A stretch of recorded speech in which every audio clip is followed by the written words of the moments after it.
நல்லது, வணக்கம். குரல் கேக்குது இல்லம்மா? நல்லதுமா. இப்ப நாம குறுந்தொகை, அதாவது நம்ம பாடத்திட்ட அடிப்படையில செகண்ட் பேப்பர்ல தரப்பட்டிருக்கிறேன் முதல் புத்தகமே குறுந்தொகை. குறுந்தொகைய நம்ம படிக்கிறதுக்கு முன்னாடி ஒரு சின்ன வார்ம் அப். எப்பவுமே எல்லா புத்தகங்கள்லயுமே நம்ம தொடக்கத்துல சில செய்திகள் படிப்போம். அந்த மாதிரி அடிப்படையில நமக்கு இந்த முதற்பொருள், கருப்பொருள் அப்படிங்கிற விஷயங்களை நம்ம பார்க்க போறோம். பொதுவா இதுக்கான டேபிள் காலம் எப்படி ரெடி பண்ணணும் அப்படின்னு கேட்டீங்கன்னாக்கா, குறிஞ்சி, முல்லை, மருதம், நெய்தல், பாலை. குறிஞ்சி, முல்லை, மருதம், நெய்தல், பாலை. இங்க நம்ம மூணா பிரிச்சுக்கணும். முதல் பொருள், கருப்பொருள், உரிப்பொருள் அப்படின்னு மூணா பிரிச்சுக்கணும். இது முதற் பொருள், இது கருப்பொருள், இது உரிப்பொருள். உரிப்பொருள் நம்ம எல்லாருக்குமே சின்ன வயசுல படிச்சுட்டு இருக்கோம், அதனால தெரியும். குறிஞ்சிக்கு புணர்தலும் புணர்தல் நிமித்தமும், பாலுக்கு அப்படியே ஆப்போசிட் பிரிதலும் பிரிதல் நிமித்தம், மருதத்துக்கு நேரா ஊடலும் ஊடல் நிமித்தமும். பிரிதல் நிகழ்கிற போது நம்பிக்கையோடு தலைவி காத்திருந்தால் அது முல்லைத்திணை. இருத்தலும் இருத்தல் நிமித்தமும் நம்பிக்கையோடு காத்திருத்தல். இரங்கல் என்றால் வருந்துதல். இது உரிப்பொருள். உரிப்பொருளை பொறுத்தவரையில அவ்வளவுதான், நமக்கு ஈஸியா ஞாபகம். ஆனா நமக்கு முதற் பொருளை பொறுத்த மட்டும் ரெண்டு விஷயங்கள் முதற் பொருள், நிலமும் பொழுதும். ஆனா பிரிக்கும் போது மூணு விஷயம் வந்துடும். நிலம் வரும், பெரும்பொழுது வரும், சிறுபொழுது வரும். இது மூணு சேர்ந்தது முதற் பொருள். அப்போ முதற் பொருள்னாக்கா நிலமும் பொழுதும். அப்போ நிலம், பெரும்பொழுது, சிறுபொழுது. நிலம் நம்ம எல்லாருக்குமே சின்ன வயசுல நம்ம படிச்சுட்டு இருக்கிறோம், அது நமக்கு தெரியும். அது ஒண்ணும் பிரச்சனை இல்லை. இது மலையும் மலை சார்ந்த இடமும், இது காடும் காடு சார்ந்த இடமும், இது வயலும் வயல் சார்ந்த இடமும், இது கடலும் கடல் சார்ந்த இடமும். பொதுவான அடிப்படையில் மணல்னு சொல்றோம், ஆனா அப்படி சொல்றது பொருத்தம் இல்லை. முல்லையும் குறிஞ்சியும் மழை பெய்யாத போது தற்காலிகமா பாலையாக, இது தெரியும். இந்த கருப்பொருளை பொறுத்தமட்டில் அந்த பகுதியில் இருக்கக்கூடிய அனைத்து தெய்வம், உணவு, விலங்கு, பறவை, நீர்நிலை, தொழில், மக்களுக்கான பேரு, ஊரு, இது எல்லாமே 14 பேர்கள் இருக்கு. அது இல்லாமலும் சேர்த்துக்கலாம். இதான் இப்படிதான் நாம இதை புரிஞ்சுக்கணும். இது ஒண்ணு நமக்கு சிக்கல். இது ரெண்டு தெரிஞ்சிருச்சு. உரிப்பொருள் நமக்கு தெரிஞ்சிச்சு, முதற் பொருள் தெரிஞ்சிருச்சு. பெரும்பொழுது சிறுபொழுதை படிச்சுட்டு கருப்பொருள் ஒரு தடவை பார்த்துட்டோம்னா அப்புறம் குறுந்தொகைக்குள்ள உள்ள என்ட்ரி ஆகிறது ஈஸியா இருக்கும். இப்படிதான் ஒரு முழுமையான ஒரு டேபிள் காலம் இருக்கணும். ஆனா நம்ம கொஞ்சம் பகுதியாக அதை நம்ம பிரிச்சு தந்திருக்கோம். நம்ம என்ன பண்ணிருக்கிறோம்னு கேட்டீங்கன்னா, கருப்பொருள் முழுசா கொடுத்திருக்கிறோம், உரிப்பொருள் தந்திருக்கிறோம். இந்த முதற் பொருளை இந்த ரெண்டு இடங்கள்லயும் தந்திருக்கோம். பழைய சப்பட்டிமெட்டிகள் இருக்கு. இப்ப நம்ம இந்த முதற் பொருள்ல பெரும்பொழுதையும் சிறுபொழுதையும் எப்படி பிரிச்சிருக்கிறாங்க அப்படின்றத பார்த்துட்டோம்னாக்கா நமக்கு எளிமையாக இருக்கும். பெரும்பொழுது எப்படி பிரிக்கிறாங்கன்னா, பெரும்பொழுது அப்படின்னா என்னன்னு கேட்டீங்கன்னா, ஒரு ஆண்டினுடைய உட்கூறுகளை தான் பெரும்பொழுதுன்னு சொல்றோம். ஆண்டுல 12 மாதங்கள் இருக்கு இல்லையா, 6க்கும் பிரிச்சோம்னா 2 மாதங்கள் வரும். அந்த டேபிள் காலம் இங்க இருக்கு. கார்காலம், குளிர்காலம், முன்பனிக்காலம், பின்பனிக்காலம், இளவேனில் காலம், முதுவேனில் காலம் என்பது இந்த பெரும்பொழுதுகளை நம்ம பிரிச்சிருக்கிற முறை. பெரும்பொழுதுகள் அவ்வாறு நமக்கு பிரிக்கப்பட்டிருப்பதை பார்க்கிறோம். பெரும்பொழுதுகளை பொறுத்த மட்டும் நமக்கு 2 மாதங்களாக பிரிக்கப்பட்டது. இது கொஞ்சம் ஈஸி அப்படி ஞாபகம் வச்சுக்கலாம்னா, வெயில் காலம் இப்ப வரப்போகுது இல்லையா, ஏப்ரல். இந்த சித்திரைக்கு நேரா தொடங்கலாம். அங்க இருந்து தை மாதம் தான் ஆண்டின் தமிழ் மாதம் என்றாலும் தொடக்கம்னு அறிஞர்கள் சொன்னாலும், பொதுவாக நம்ம பேசுற சித்திரை வைகாசி மரபுல இளவேனிலுக்கு நேரா சித்திரை வைகாசி எழுதுங்க. அடுத்து ஆணி ஆடி, அப்படியே சைக்கிளிக்கா மேல வாங்க. இளம் வேனில் முதுவேனில் மேல அப்படியே வந்தீங்கன்னாக்கா சித்திரை வைகாசி, ஆணி ஆடி, ஆவணி புரட்டாசி, குளிர்காலம் வந்து ஐப்பசி கார்த்திகை. இப்ப நம்ம இருக்கிறது மார்கழி தை பனிக்காலம். கரெக்டா பொருந்தி போனா செக் பண்ணிக்கலாம். நம்ம எழுதும் போது முன்பனி காலம் மார்கழி தை, பின்பனி காலம் என்பது மாசி பங்குனி.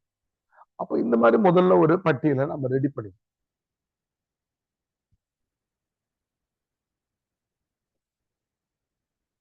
இது என்னது? கார்காலம், குளிர்காலம் அல்லது குதிர்காலம், முன்பனி, பின்பனி, இளவேனில், முதுவேனில்.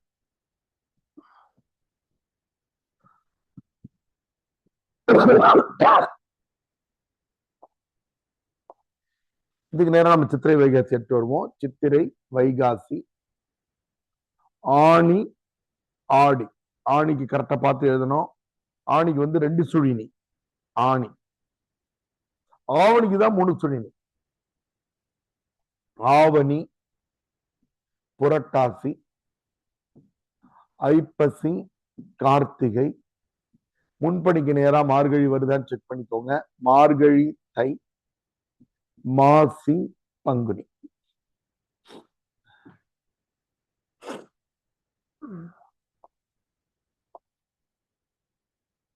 இப்ப இது குறிஞ்சி முல்லை கூட எப்படி பொருத்துறாங்க அப்படிங்கறத நம்ம பக்கத்துல இன்னொரு டேபிள் காலத்துல தந்திருக்கோம் பாருங்க. குறிஞ்சிக்கு வந்து குளிர்காலம். இந்த குளிர்காலம் முன்பனி காலம் 2 இருக்கு இல்லையா? இது 2ம் குறிஞ்சிக்கு உள்ளது. இது வந்து கார்காலம் வந்து முல்லைக்கு உள்ளது. கார்காலத்துல பூக்கள் பூக்கும்போது திரும்பி வரேன்னா தலைவன் சொல்லி போவார். இந்த பின்பனி, இளவேனில், முதுவேனில் 3மே பாலைக்கு உள்ளது. அவ்வளவுதான். குளிர்காலமோ கூதிர்காலமோ முன்பனி காலமோ குறிஞ்சி நிலத்துக்குரியது. கார்காலம் முதல்ல இருக்கிற இந்த ஆவணி புரட்டாசி கார்காலம் வந்து முல்லைக்குரியது. 2 திணைகள் விடுபடுது இல்லையா? எது எது? குறிஞ்சி, முல்லை, பாலை வந்துருச்சு. நடுவில் இருக்கிற மருதம், நெய்தல் 2த்துக்கு இந்த 6 திணைகளும் பொருத்தமானது. 6 காலங்களும் மருதம், நெய்தல். 6 காலங்களும் மருதம், நெய்தலுக்குரிய. அதனால இதுதான் பெரும்பொழுத நம்ம பிரிச்சிருக்கிற விதத்துல இதுதான். இதை ஞாபகம் வச்சுட்டா போதும். 2த்தையும் சேர்த்துதான் நம்ம பெரும்பொழுது, சிறுபொழுது 2த்தையும் ஒன்னா நம்ம எழுது. குறிஞ்சிக்கு வந்து குளிர்காலம், முன்பனி காலம். முல்லைக்கு வந்து கார்காலம். மருதத்துக்கு 6 பெரும்பொழுதுகளும், நெய்தலுக்கு 6 பெரும்பொழுதுகளும், பாலைக்கு வந்து பின்பனி காலம், இளவேனில், முதுவேனில். சிறுபொழுதுகளை எப்படி பிரிச்சிருக்காங்க பார்ப்போம். எப்படி பெரும்பொழுது என்பது ஆண்டின் உட்கூறுகளோ, சிறுபொழுது என்பது ஒரு நாளின் உட்கூறுகள். ஒரு நாள்ல 24 மணி நேரம் இருக்கு இல்லையா?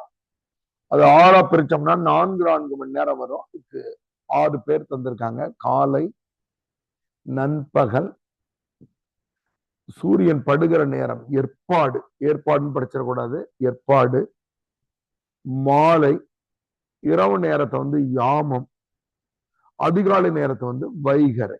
இப்படி பிரிச்சிருக்காங்க. எல்லாத்துக்குமே நம்ம இப்ப இருக்கிற ட்ரெண்ட்ல அதுக்கான டைம் குறிப்போம். இது 6 AM to 10 AM. காலையில 10 மணில இருந்து மதியம் 2 மணி வரைக்கும் சூரியன் உச்சத்துல இருக்கிற நேரம். 2 மணில இருந்து 6 மணி வரைக்கும் உள்ளது வந்து ஏற்பாடு. 6 மணில இருந்து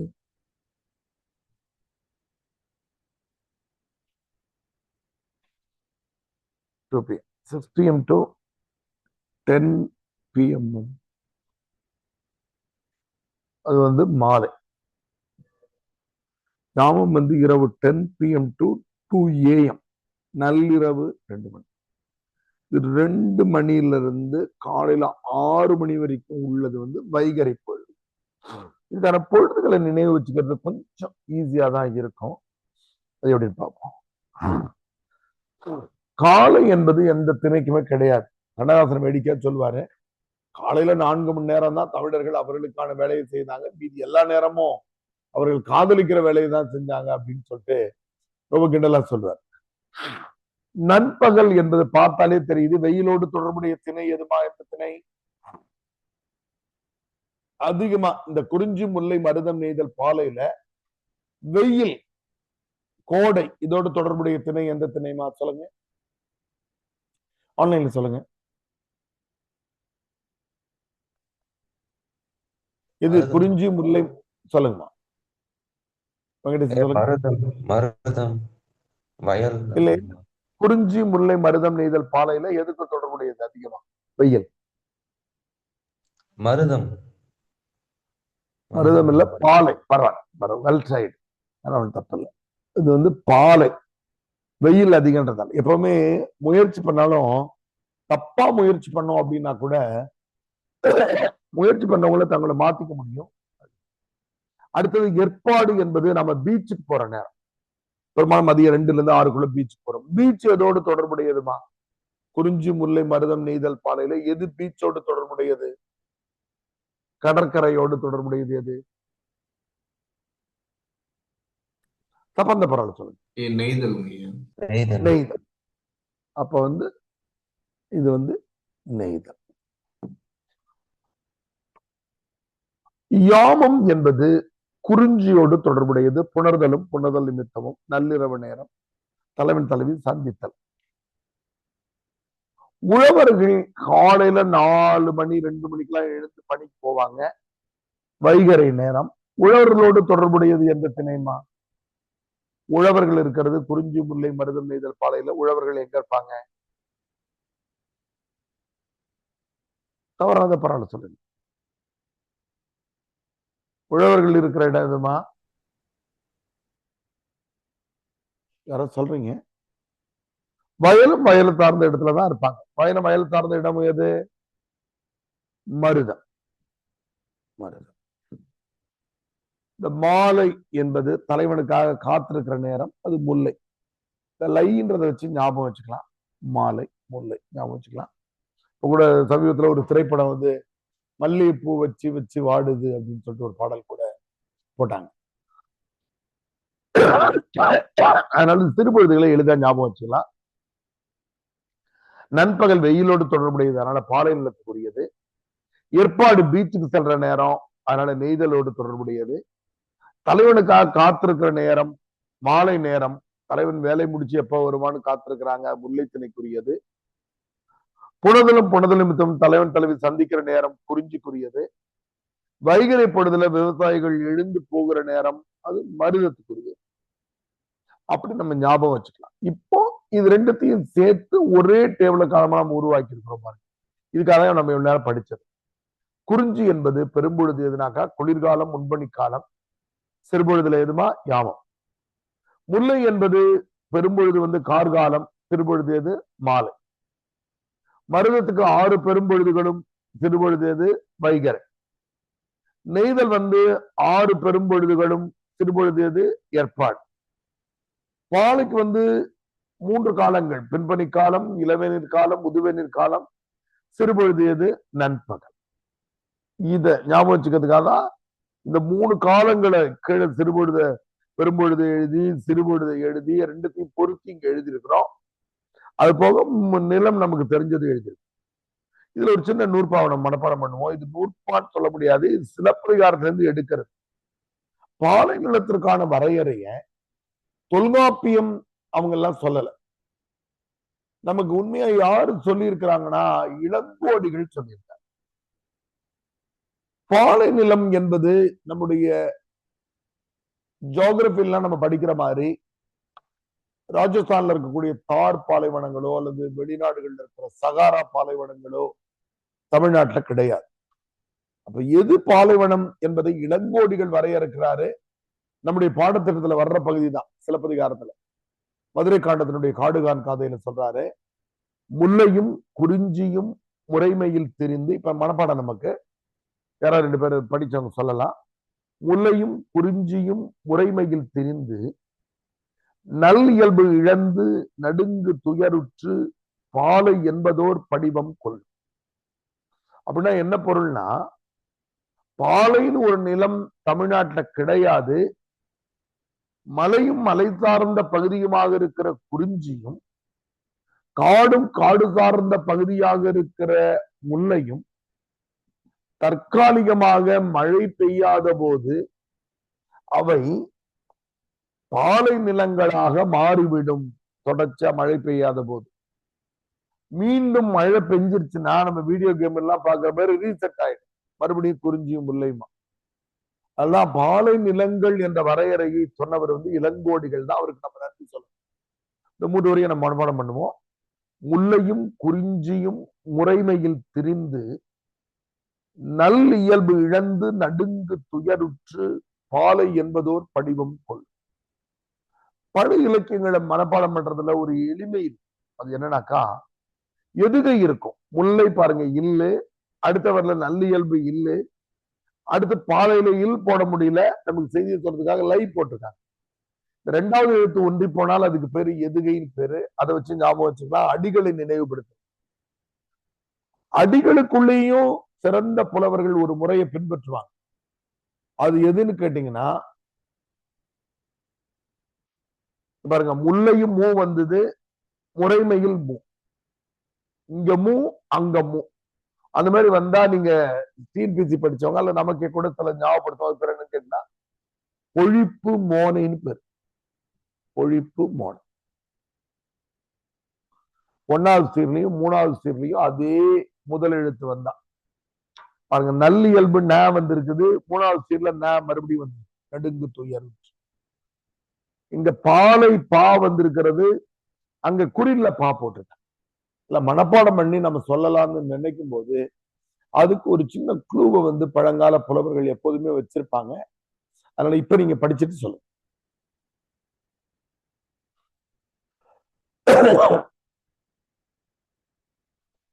முல்லையும் குறிஞ்சியும் முறைமையில் தெரிந்து நல் இயல்பு இழந்து நடுங்கு துயருற்று பாலை என்பதோர் படிவம் கொள். ஐயா சொல்றீங்கய்யா. சொல்லுமா. முல்லையும் குறிஞ்சியும் முறைமையில் திரிந்து நல்லியல்பு இழந்து நடுங்கு துயருற்று பாலை என்பதோர் படிவம் கொள்ளும். வெரி குட்மா. கோமதி. வேற யார் சொல்றீங்கம்மா? முரளி சொல்லுங்க. முல்லையும் குறிஞ்சியும் முறைமையில் திரிந்து நல்லியல்பு இழந்து நடுங்கு துயருற்று பாலை என்பதோ படிமம் கொள்ளும். பாலை என்பதோ படிமம். வேற யார் சொல்றீங்கம்மா? ஐயா, முல்லையும் குறிஞ்சியும் முறைமையில் திரிந்து நடுங்கு துயருற்று பாலை என்பதோர் படிமம் கொள்ளும். நல்லியல்பு இழந்து நடுங்கு. Very good. அடுத்து வேற யார் சொல்றீங்கம்மா? மோகனப்பிரியா. நான் சொல்றேன். முரளி சொல்லுங்க. முல்லையும் குறிஞ்சியும் முறைமையில் திரிந்து நல்லியல்பு இழந்து நடுங்கு துயருற்று பாலை என்பதோர் படிமம் கொள்ளும். வெங்கடேசன், புலிராஜான், மோகனப்பிரியா சொல்றாங்க. முல்லையும் குறிஞ்சியும் முறைமையில் திரிந்து நல்லியல்பு இழந்து நடுங்குதுயருற்று பாலை என்பதோர் படிவம் கொள்ளும். வேற சொல்றீங்களாமா? பரவாயில்ல. சிலர் சொல்லக்கூடிய சூழ்நிலை இருக்காது, வீட்டுல சத்தம் இருக்கும். பரவாயில்ல. இப்ப இதுதான். இப்ப நம்ம இதை புரிஞ்சுக்கிட்டு நம்ம உள்ள வரோம். இவ்வளவுதான், வேற எதுவும் கிடையாது. அப்போ ஏன் இதை படிக்கிறோம் அப்படின்னாக்கா, ஒரு கேள்வியை குறிச்சுக்கோங்க. என்ன கேள்வி யூபிஎஸ்சி கேட்கிறாங்கனாக்கா, இந்த குறுந்தொகை பாடல்களில் முதல் கரு உரிப்பொருள்கள், கேள்வி எழுதிக்கோங்க. குறுந்தொகை பாடல்களில் முதல் கரு உரிப்பொருள்கள், குறுந்தொகை பாடல்களில் முதல் கரு உரிப்பொருள்கள் அமைந்துள்ள பாங்கினை புலப்படுத்துக. அப்போ முதற் பொருளும் உரிப்பொருளும் நம்ம படிச்சுட்டோம். கருப்பொருள்னா என்ன? கருப்பொருள்னா என்னன்னா புரிஞ்சுக்கிறதுக்கு கொஞ்சம் வேடிக்கையா சொல்லுவாங்க. என்னன்னா ஆர்ட் டைரக்ஷன். ஒரு திரைப்படத்தினுடைய ஆர்ட் டைரக்டர்னு நம்ம டைட்டில் பார்ப்போம். அவர் என்னன்னாக்கா, ஒருத்தவரை சுத்தி எந்த பொருட்கள்லாம் அந்த பிரேம்ல காட்டணும்னு முடிவு பண்ணுவாரு. இப்ப வருத்தப்படாத வாலிபர் சங்கத்துல சத்யராஜா காட்டும் போதே பின்னாடி ஒரு புலி, அது வேட்டை, துப்பாக்கி அதை வச்சிருப்பாங்க. அப்போ ஒரு கேரக்டர் காட்டும் போதே அதனுடைய பின்பகுதியில இவர் இப்படிப்பட்டவர் நம்ம காட்டுறோம். ஒரு அனாதை இல்லம் அந்த மாதிரி இடத்தை காட்டும் போது ஒரு அம்மா உட்கார்ந்து இருக்கிறதையும் பின்னாடி ஒரு அன்னை தெரசா படத்தை இருப்பதையும் காட்டுறாங்க. அங்க இருக்கிற பேனா, பென் ஸ்டாண்டு, அங்க தொங்கிட்டு இருக்கிற கேலண்டரு, அங்க இருக்கிற தண்ணி பாட்டில், உட்கார்ற நாற்காலி, இதையெல்லாம் கேமரால காட்டாங்க. அது பேர் திரைமொழி. இது நமக்கு வசனத்தின் மூலமா கடத்தப்படுறதல்ல, காட்சிகளின் மூலமாக நமக்கு ஒரு செய்தி கடத்தப்படும். அந்த சுச்சுவேஷன் நம்மளே காலேஜில் எடுத்த பழைய போட்டோ எடுத்து பார்த்தோம்னா அதை நம்ம ஜூம் இன் பண்ணி பார்ப்போம். பின்னாடி அது என்ன வாட்ச்ல என்ன டைம் காட்டுது, அங்க என்ன கூட யார் பின்னாடி நிக்கிறாங்க, இப்படின்றத நம்ம ஜூம் பண்ணி, அப்போ அதெல்லாம் செட் ப்ராப்பர்ட்டிஸ், ஆர்ட் டைரக்ஷன். அந்த மாதிரி சங்க காலத்தினுடைய புலவர்கள் என்ன பண்ணாங்கன்னா, குறிஞ்சி முல்லை மருதம் நெய்தல் பாலைக்கு அவங்க ஒரு வரையறையை வச்சுக்கிட்டாங்க. குறிஞ்சி என்பது இயற்கை சார்ந்த இடம், காதல் உணர்வை தூண்டும் என்பதால் காதலர்கள் மகிழ்ச்சியோடு இருக்கிற செய்திகளை குறிஞ்சி திணையின் மீது ஏற்றி பாடினார். பிரிவு என்பது சோகம் நிறைந்தது என்பதால் அதை பாலை திணையின் மீது ஏற்றி பாடினார். மருத நிலத்தில் பரத்தையர் ஒழுக்கம் இருந்ததால் தலைவன் தலைவிக்குள் ஊடல் ஏற்படும் என்பதை மருத நிலத்தின் மீது வைத்து பாடினார்.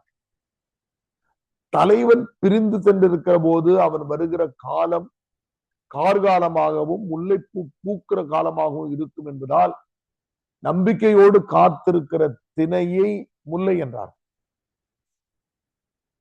இரங்கல், இந்த முல்லைக்கும்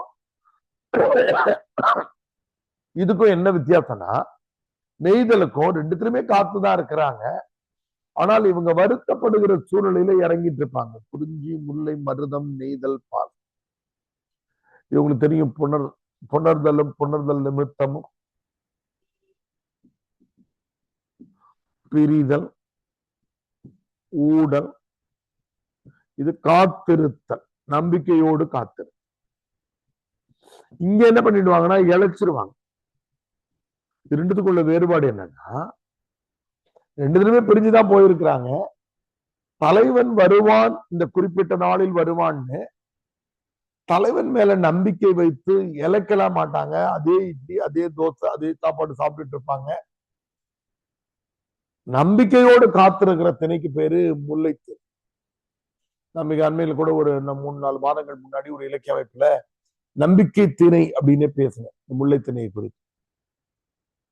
ஆனா அதே நேரத்துல தலைவன் பிரிஞ்சு போன போது சாப்பிடாம இருந்து இழைச்சு போய் அழுதுகிட்டே இருக்கிறாங்க.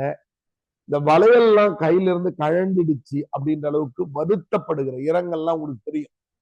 யாராவது இறந்துட்டாக்க நம்ம ஒற்ற போஸ்டருக்கு பேரு இரங்கல், கண்ணீர் அஞ்சலின்னு சொல்லுவோம். அந்த மாதிரி தலைவியை பார்த்து வருத்தப்படுகிற மாதிரி அவங்க இழைச்சு போயிடுவாங்க. அது பேரு நெய்தல் திணை. கொஞ்சம் கூர்மையா கவனிச்சீங்கன்னா, குறிஞ்சியை தவிர மீதி எல்லாமே பிரிதல் தான். அதனால்தான் பிரிதலை குறித்து குறுந்தொகை என்ன சொல்லுகிறதுன்னு கேட்டீங்கன்னா, பாலையதான் மையப்படுத்தி எழுதணும். ஆனா மீதி எல்லாமே பிரிதல் தான் குறிஞ்சியை தவிர.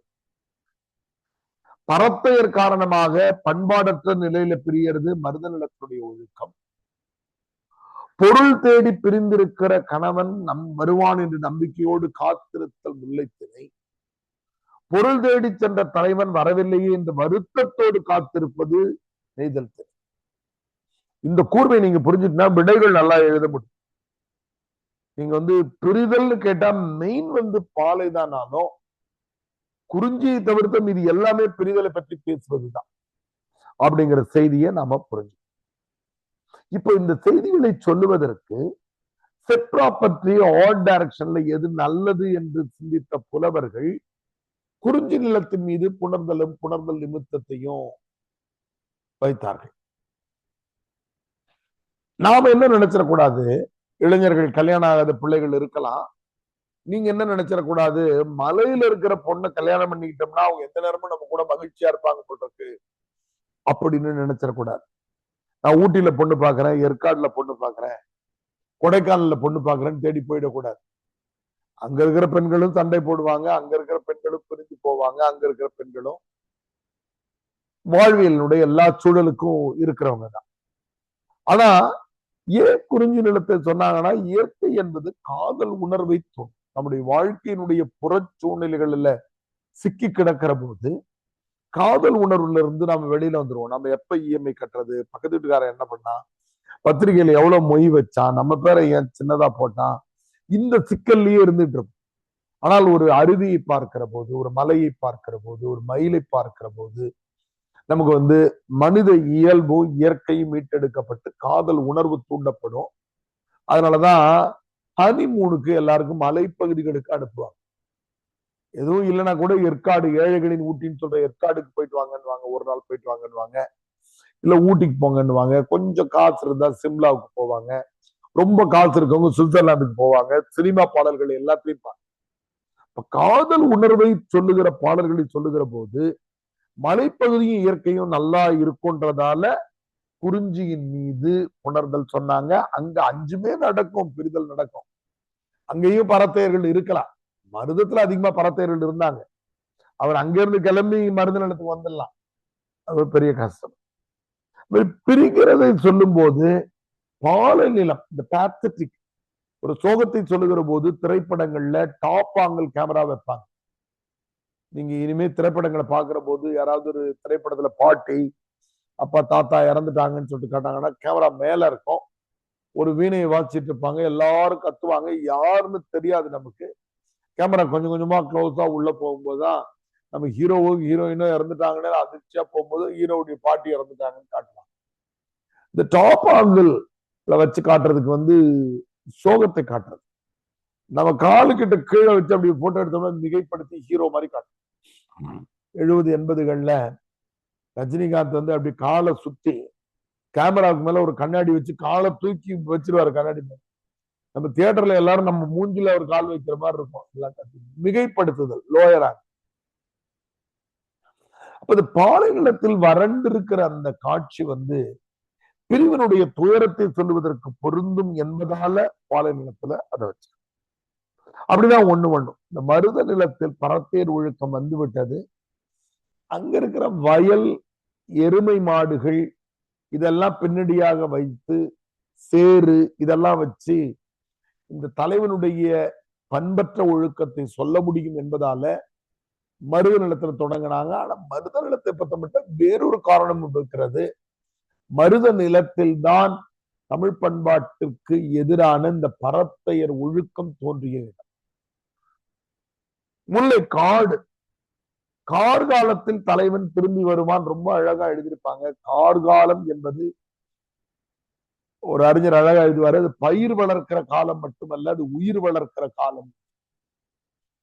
வேறு எந்த பகுதியில் இருந்தாலும் கார்காலத்தில் தலைவன் திரும்பி வந்து விடுவேன்னு வாக்குறுதி தந்துட்டு போவான். அந்த பூக்கள்லாம் பூக்க தொடங்கினா கூட தலைவன் நம்ப மாட்டா, தலைவன் பொய் சொல்ல மாட்டான். இந்த செடிகளுக்கெல்லாம் புத்தி இல்லாமல் வளர்ந்து இருக்கிறது. நம்ம பாடத்திட்டத்திலேயே 21வது பாடல அதை படிப்போம். ஒருவேளை கையில புத்தகம் இருந்ததுன்னா 21வது பாடலுடைய 4வது 5வது வரியில அந்த பாடல் முடியும். காணும் கார் என கூறினும் யானோ தேரேன் அவர் பொய் வழங்கலரே. காடே கார்காலம் வந்துவிட்டது என்று சொன்னாலும் நான் ஒப்புக்கொள்ள மாட்டேன், ஏனென்றால் அவர் பொய் சொல்ல மாட்டார் என்று தலைவி தலைவன் மீது வைக்கிற நம்பிக்கை. அதாவது பேரு நம்பிக்கை திணைன்னு பேர். இது நண்பர்களுக்குள்ள, உறவினர்களுக்குள்ள, அப்பா அம்மாவுக்குள்ள, அப்பா பிள்ளைக்குள்ள, ஆசிரியர் மாணவர்களுக்குள்ள இந்த நம்பிக்கை இருக்கிற போது இந்த உறவு பலப்படும். இந்த ட்ரஸ்ட் கர்வுன்னு ஆங்கிலத்துல சொல்லுவாங்க. அந்த தமிழ் முல்லைன்னு எங்க பொண்ணுக்கு பேர் வச்சு, முல்லை என்று ரொம்ப பேர் வைப்பாங்க, முல்லை திணை. அடுத்து நெய்தல் நமக்கு தெரிகிறது. கடற்கரை, கடற்கரை ஓரத்துல மீனவர்கள் கடலுக்கு சென்று திரும்பி வருவதனுடைய நிலையாமை ஒன்று இருந்துகிட்டே இருக்கும். ஒவ்வொரு நாளும் அவங்க ரிஸ்க் எடுப்பாங்க. நம்ம எல்லாருமே ரிஸ்க் எடுக்கிறோம்னாலும் மீனவர்களுடைய வாழ்க்கை கொஞ்சம் ரிஸ்க் ஆனது. ஒரு நாள் போவார், ஒரு நாள் வருவார், ஒவ்வொரு நாளும் துயரம்னு எம்ஜிஆருடைய ஒரு பாடல்ல நம்ம அதை கேட்டிருக்கோம். தரைமேல் பிறக்க வைத்தான், எங்களை தண்ணீரில் மிதக்க வைத்தான், ரொம்ப அருமையான பாடல். வாலி எழுதின ரொம்ப மிகச்சிறந்த பாடல்கள் அது. அந்த நிலையாமையும் அழுகையும் சொல்லுவதற்கு தலைவன் திரும்பி வருவதற்காக காத்திருக்கிற, வருத்தத்தோடு காத்திருக்கிற நிலை. இதுக்கும் இதுக்கும் என்னன்னாக்க, இது நம்பிக்கையோடு காத்திருத்தல், இது வருத்தத்தோடு, சின்ன அச்சம். நமக்கே உளவியல் என்னன்னாக்கா, மனித மனங்கள் சின்ன அச்சத்தால் நிரம்பியது. ஒரு பேருந்து பயணம் பண்றோம்னா சில நேரத்துல ஃப்ரீயா போவோம், சும்மா உட்காந்து யோசிச்சோம்னாக்கா அந்த பஸ் ஏதாவது இடிச்சிருமோ அப்படின்னு யோசிச்சோம். டூ வீலர் நம்ம தம்பியை யாரோ ஓட்டு போனா யாராவது இடிச்சுப்பாங்களோ, எங்க விழுந்துருவானோ அப்படின்னு யோசிச்சுட்டு நம்பிக்கையோடு காத்திருத்தல் முல்லை, கொஞ்சம் வருத்தத்தோடு காத்திருத்தல், ரெண்டுமே காத்திருத்தல் தான். இந்த சின்ன வேறுபாடுகளை புரிஞ்சிட்டோம்னா இப்போ இந்த கருப்பொருளை எப்படி அங்க இருக்கிற தெய்வங்கள் பயன்படுறாங்க. இது எல்லாத்தையும் மனப்பாடம் பண்ண தேவையில்லை. தெய்வம் உறுதியா நமக்கு தெரிஞ்சுக்கணும். சின்ன வயசுல ஸ்கூல்ல இருந்தே படிக்கிறோம். குறிஞ்சி நிலத்துக்கு எதுமா கடவுள் முருகன், முல்லைக்கு வந்து கண்ணன் திருமால் சொல்றோம், மருதத்துக்கு வந்து இந்திரன், நெய்தலுக்கு வந்து வருணன், பாலைக்கு வந்து கொற்றவை. இந்த 5 திணைகள்ல பாலை திணைக்கு மட்டும்தான் பெண் தெய்வம். அது கூட ஒரு உளவியல் தான். ஏன்னா நமக்கு துயரம் வருகிற போதெல்லாம் அம்மா கிட்ட தான் நம்ம போவோம். தாயின் மடியில் தலை வைத்திருந்தால் துயரம் தெரிவதில்லைன்னு, நம்ம ஸ்கூல்ல ஏதாவது ஃபீஸ் அதிகமா கட்டணும், நம்ம சைக்கிள் வந்து பஞ்சர் ஆயிடுச்சு, நம்ம புத்தகம் கிழிஞ்சிருச்சு, நம்ம ஷூ அருந்துருச்சு, எல்லாத்தையும் அம்மா கிட்ட தான் போய் சொல்லுவோம். இந்த பாலை நிலம் தான் வந்து துயரங்களுடைய குறியீடு. தனித்து விடப்பட்டிருக்கிற தண்ணீரற்ற ஒரு பெரும் காட்டுல போகும்போது அந்த மண்ணுடைய தெய்வமாக தமிழர்கள் கொற்றவையை வைத்திருந்திருக்கிறாங்கன்றது கூர்மையான பார்வைக்கு. அதை நீங்க மனப்பாடம் பண்ணா போதும், வேற எதையும் பெருசா மனப்பாடம் பண்ணணுன்றது இல்லை. எந்த பாடலாக இருந்தாலும் நீங்க தெரிஞ்சுக்க வேண்டியது என்னன்னா, அந்த பாடல்ல ஒரு பறவை இடம்பெற்றிருந்தால் அது கருப்பு. அந்த பாடல்ல அது ஏதோ விலங்கு, நீங்க அந்த விலங்கு அங்க அவர் சொன்ன உடனே முயல்னு சொல்றாரு, இங்க முயல் இருக்கான்னு நீங்க தேடி பார்க்கணுன்றதுலாம் அந்த நிலத்துக்கு அது அருவியை சொல்லிட்டாருன்னா அது அதனுடைய கருப்பு. அங்க இருக்கிற எந்த நீர்நிலைகளை சொன்னாலும், அங்க இருக்கக்கூடிய எந்த பறவைகள் விலங்குகள் ஒரு நம்ம படிக்க போற 25 பாடல்கள்ல வந்தாலும் அது கருப்பொருள் தான். அதனுடைய நிலம் பொழுது சொன்னா முதற் பொருள். இதனால பாத்தீங்கன்னா லேசானதை மட்டும் படிப்போம். மக்களுக்கு வந்து குறிஞ்சியில குரவன் குரத்தின் பேரு, முல்லையில இடையன் இடைச்சியர், மருதத்துல உழவன் உழத்தியர், நெய்தல்ல வந்து நம்ம பாத்தீங்கன்னா பரதர் பரத்தியர், அது வந்து கரெக்டா படிக்கணும், பரதவர்கள் மீனவர்கள். அடுத்து எயினர் எயிற்றியல், அம்பை எய்கிறவர்கள். உணவு என்னவாக இருந்திருக்கிறது பாருங்க. நெய்தலை பொறுத்த மட்டும் மீனுக்கும் உப்புக்கும் பெற்ற பொருள். மீன் கமா உப்பு பண்டமாற்றுல அதான் கிடைக்கும். 2 தான் அவங்களால உற்பத்தி பண்ண முடியும். விலங்குகள் எது இதெல்லாம் இருந்திருப்பாங்க. விலங்குகளை படிச்சீங்கன்னா நம்ம படிக்க, நம்ம 100 ரூபாய் கேட்கறேன்னு சொல்லியிருக்கேன்ல பாருங்க. குறிஞ்சியில புலி கரடி சிங்கம், பாலையில பாருங்க வலிமை இழந்த யானை வலிமை இழந்த புலி சென்னாய். இந்த முல்லையிலையும் குறிஞ்சியிலும் இருக்கிறவங்க மைக்ரேட் ஆக முடியாத விலங்குகள் அங்கேயே நின்றுடுவாங்க. அதே மாதிரிதான் எல்லாத்தையும் படிச்சுட்டே வரோம். பறைகள் பாருங்க, ஈஸியா ஞாபகம் வச்சுக்கலாம். யாழ் ரொம்ப எளிமையானது. குறிஞ்சி யாழ், முல்லை யாழ், மருத யாழ், பாலை யாழ். நெய்தலுக்கு மட்டும்தான் விளரி யாழ்னு. என்னென்ன தொழில் செஞ்சாங்க? தேர்ந்தெடுத்தல். இது குறிப்பு. அல்லது கருப்பொருள் என்ற அட்டவணையை தொல்காப்பியத்தில் ஒரு நூற்பா இருக்கிறது. அந்த நூற்பாவை நீங்க கூகுள் எடுத்து போடுங்க. தெய்வம் உணவு அப்படின்னு வரும். தெய்வம் உணாவே என்று வரக்கூடிய ஒரு நூற்பாவில் 14 வகையான 14 வகையான கருப்பொருள்கள் இன்னமும் பிற உண்மை. நாம என்ன கருப்பொருளை பத்தி தெரிஞ்சுக்கணும்னா, மீண்டும் நான் சொல்றேன், நாம படிக்கக்கூடிய முதல் பாடல்லையே வந்து யானை வரும், வேல் வரும், அம்பு வரும், போர்க்களம் வரும், செங்காந்தல் மலர்கள் வரும். இதெல்லாம் கருப்பொருள்னு பிரிச்சு வச்சுக்கிட்டே வரும். அதுதான் நல்லது. இந்த இதோட நம்ம பாடத்திட்டத்துக்கு போவோம். குறுந்தொகை. குறுந்தொகை என்பது சங்க இலக்கிய பாடல்கள்ல ஒன்று. நாம புறநானூறு எப்படி புற இலக்கியமோ, சங்க காலத்துல நமக்கு பாடத்திட்டத்துல வச்சிருக்கிற அக இலக்கியம் தான் நமக்கு வந்து குறுந்தொகை. நம்முடைய இது அப்டேட் பண்ணாங்களா, இது அப்லோட் பண்ணிருக்காங்களா தெரியல, பார்ப்போம். முதல் 4 பாடல் இதுல படிச்சுக்கோம்.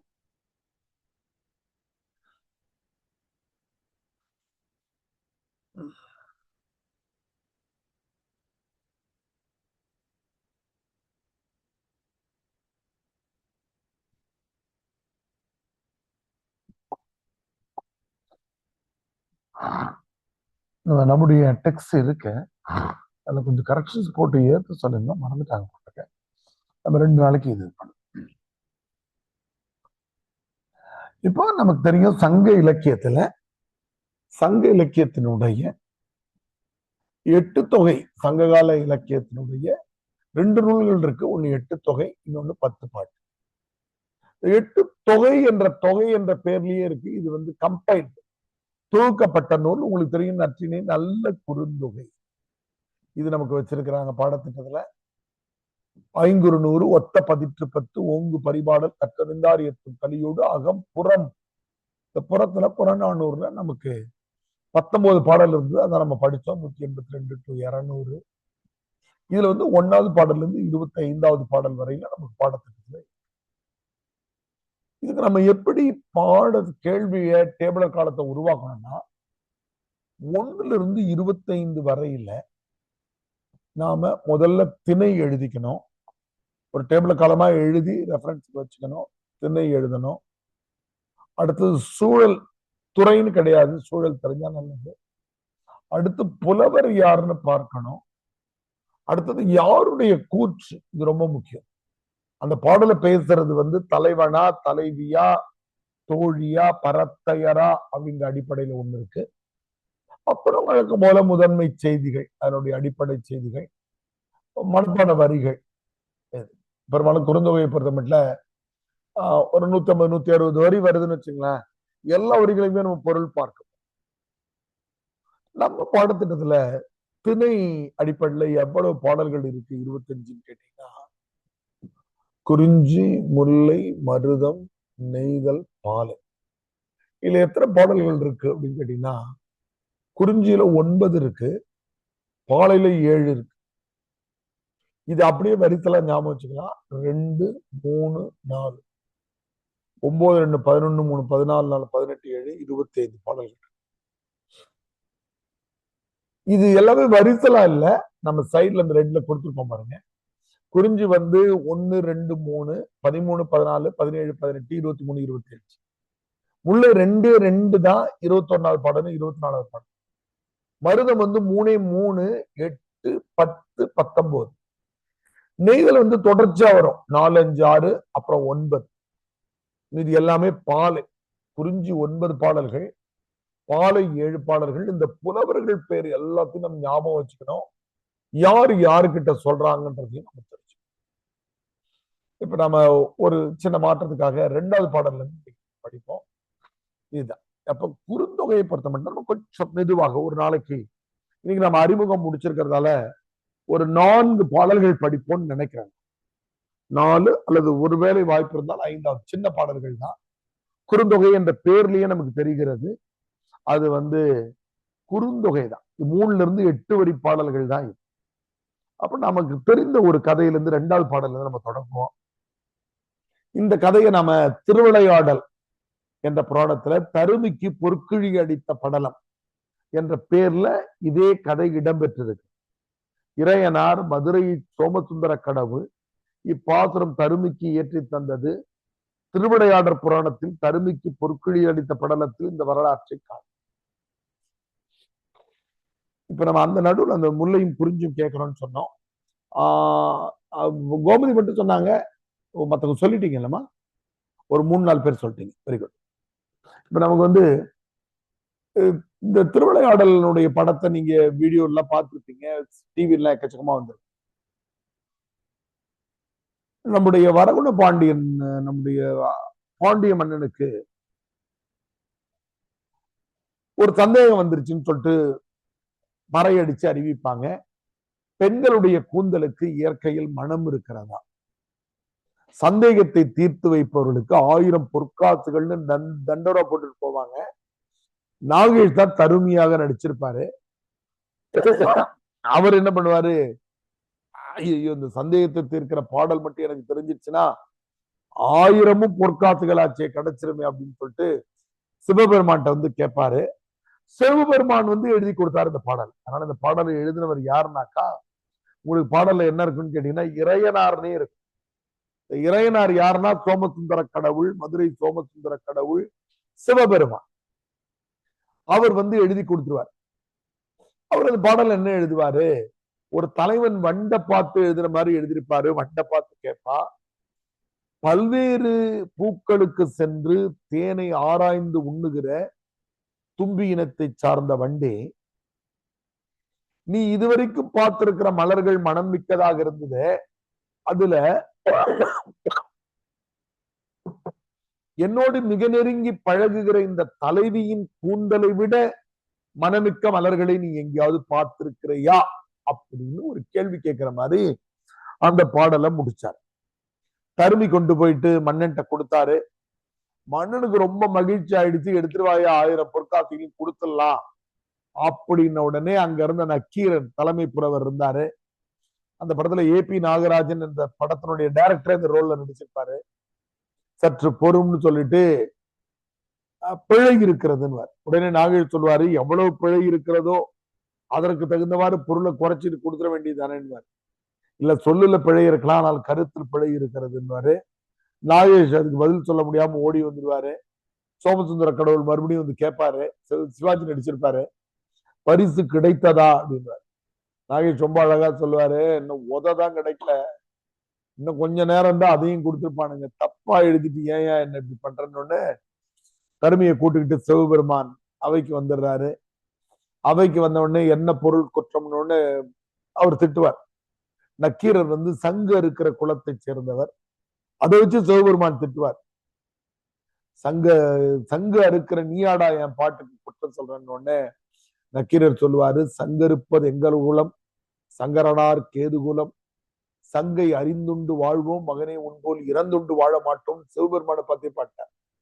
இதனாலதான் நெற்றிக்கண் திறப்பினும் குற்றம் குற்றமே என்ற சொல் இந்த கதையில இருந்தா வந்து சிவபெருமான் வந்து கண்ணை திறந்தாரு. சிவபெருமான்னு தெரிந்தாலும் பாடல்ல பிழை இருக்குன்னு கண்டுபிடித்த சிறப்புக்குரிய சினிமாவில் உங்களுக்கு கிடைக்கக்கூடிய ஒரு செய்தி. அது இந்த பாடல் நம்ம முதல்ல படிக்கிறோம், எளிமையா இருக்கும்ன்றதால பார்ப்போம். இப்ப பாத்தீங்கன்னாக்க இது குறிஞ்சி திணை. ஏன்னா குறிஞ்சி தலைவனுடைய கூந்தல் வரையில் நெருங்கி பழகி கூந்தலுக்கு வாசம் இருக்குன்னு சொல்றதால இது குறிஞ்சி திணை, தலைவியோடு நெருங்கி பழகுகிறான் என்பதால்.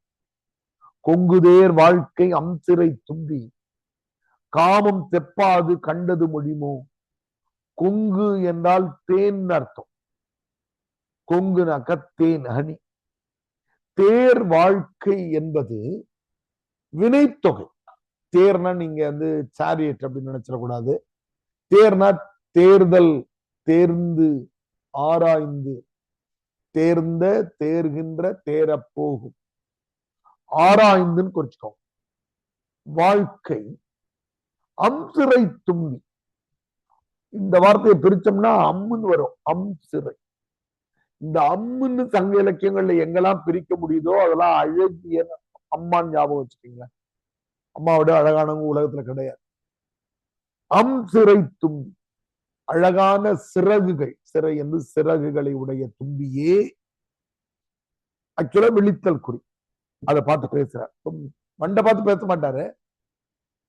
பக்கத்துல தலைவி இருக்கிறாங்க, அவளுடைய அழகானவர், அவருடைய கூந்தல்ல மனம் இருக்குன்னு அந்த அம்மாவுக்கு ஐஸ் வைக்கிறார்.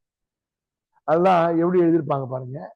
இயற்கை புணர்ச்சியின் கண் தலைமகன் தலைவியினது நலத்தை பாராட்டி புகழ். வண்டுகிட்ட பேசுறவர்.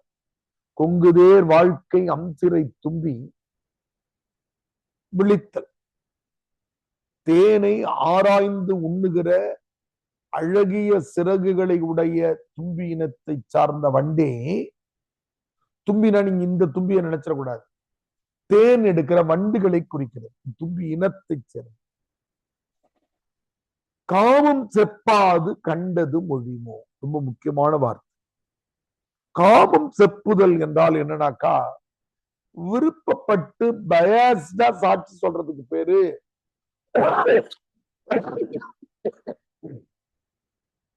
காமம் செப்புதல்னு பேரு. பாக்கியராஜ் ஒரு படம் பொய் சாட்சின்னு எடுத்திருந்தார். நம்ம இங்கிருந்து போயிட்டு சாட்சி சொல்லிட்டு வரோம். எல்லாம் அடிச்சான், என்னதான் அடிச்சான், அடிச்சது என்ன கலர் செருப்பி அடிப்பான் முதல் காட்சி. அந்த மாதிரி காமம் செப்பாத, ஒரு பக்கமாக சார்பாக சொல்லாத, கண்டது மொழிமோ, பார்த்ததை சொல். இப்ப நம்ம பேசுறோம்ல, பார்த்ததை மட்டும் நீ சொல்லுப்பா அப்படின்னு சொல்றோம்ல. காமம் செப்பாது அப்படின்னாக்கா, விருப்பப்பட்டு ஒரு பக்கமான சார்போடு பேசாமல், எனக்காக சொல்ல வேணாம், பண்டு நான் உங்ககிட்ட வந்து பேசுறேன்றதுக்காக என் தலைவிக்கு கூந்தலுக்கு மனம் இருக்குன்னு சொல்லாத. காமம் செப்பாது, கண்டது மொழிமோ, உனக்கு தெரிந்ததை பார்த்ததை சொல். என்ன சொல்லணும்? எனக்கு நான் பயிலியது என்றால் நெருங்கி பழகுதல், கிழிய என்றால் சிறந்த, பயிலியது கிழிய நட்பின், நான் நெருங்கி பழகுகிற சிறந்த நட்பை உடையவள். அத்தோட ஒரு கோடு போட்டுக்கோ. அவள் எப்படிப்பட்டவள்? மயில் இயல், மயிலை போன்ற சாயலை உடையவள், செறி எயிற்று அறிவை கூந்தலின். இந்த செறி எயிறு என்ற வார்த்தைகள் இன்னும் 2-3 பாடல்ல கூட வரும். எயிறுனாக்கா என்னன்னா, நம் பேச்சு வழக்குல பேசுற ஈறு. கிராமத்துல திட்டும் போது அடிச்சுன்னா ஈறு வீங்கிக்கடா, ஒரு அடி ஓங்கி குத்துனான்னா பல்லு ஆடிச்சுன்னா ஈறு பொதுன்னு வீங்கி. பேச்சு வாக்குல ஈருன்னு சொல்றோம் இல்லையா, அதான் எயிறு இலக்கியம். செறி எயிறுனா என்னன்னாக்கா, செறினாக்கா கான்சென்ட்ரேட்டட் செறிவு. சிலருக்கு பாத்தீங்கன்னாக்கா பல்லுல இடைவெளிகள் இருக்கும், சிலருக்கு பல்வரிசை ரொம்ப அழகாக, அது பல்வரிசையை கொடுக்கிறது. செறி எயிறு என்பது சீரான பல்வரிசை. ஈரை பத்தி பேசினா கூட ஆகுபெயராக பல்லை குறித்து பேச. செறிவான வரிசையான பல்வரிசையை உடையவள் செறி எயிறு. அவளுக்கு வயது என்ன? அறிவை, பேதை, பெதும்பை, மங்கை, மடந்தை, அறிவை, தெரிவை, பேரிளம்பன்னு சொல்ற மாதிரி அறிவை வயது என்பது நீங்க போய் கூகுள்ல தேர்ந்தீங்கன்னாக்கா ஒரு 19 to 22 வயது, காதலிக்கிற வயது. அறிவை என்பது வயது. அறிவை கூந்தலின், சீரான பல்வரிசையை உடைய அறிவை வயதுக்குரிய இந்த பெண்ணின் கூந்தலின் நரியவும் உளவோ, கேள்விக்குறி போட்டுக்கோ. நரியவும் என்றால் நாற்றம் உடையது இருக்கிறதான். நாற்றம்னா சங்க காலத்துல இருந்து பக்தி இலக்கிய காலத்துல வர வாசனைன்னு பேர். அதனாலதான் ஆண்டாள் அம்மா கண்ணன்ட்ட முத்தம் கேட்கிற போது சங்கு கிட்ட சொன்னாங்க, கற்பூரம் நாருமோ கமலப்பூ நாருமோ, திருப்பவள செவ்வாய்தான் தித்தித்திருக்குமோ, மறுப்பு சிந்த மாதவன் தன் வாய்ச்சுவையும் நாற்றமும் விருப்புற்று கேட்கின்றேன் சொல்லாடி வெண்சன். நாருமோ நாருமோ நாருமோன்னு திரும்ப திரும்ப வந்துகிட்டே இருக்கும். மனம் வீசுதல் அர்த்தம். கற்பூரத்தை விட, கமலப்பூவை விட கண்ணனுடைய இதழ்கள் மனம் வீசும். அதுல இருந்து எனக்கு ஒரு முத்தம் வேணும் சங்கே, நீ சொல்லுன்னு சங்கு கிட்ட ரெக்கமெண்டேஷன் கேட்ட பாடல். 9ஆம் நூற்றாண்டு வரையில நாரும் என்றால் வாசனை வீசுதல் அர்த்தம்.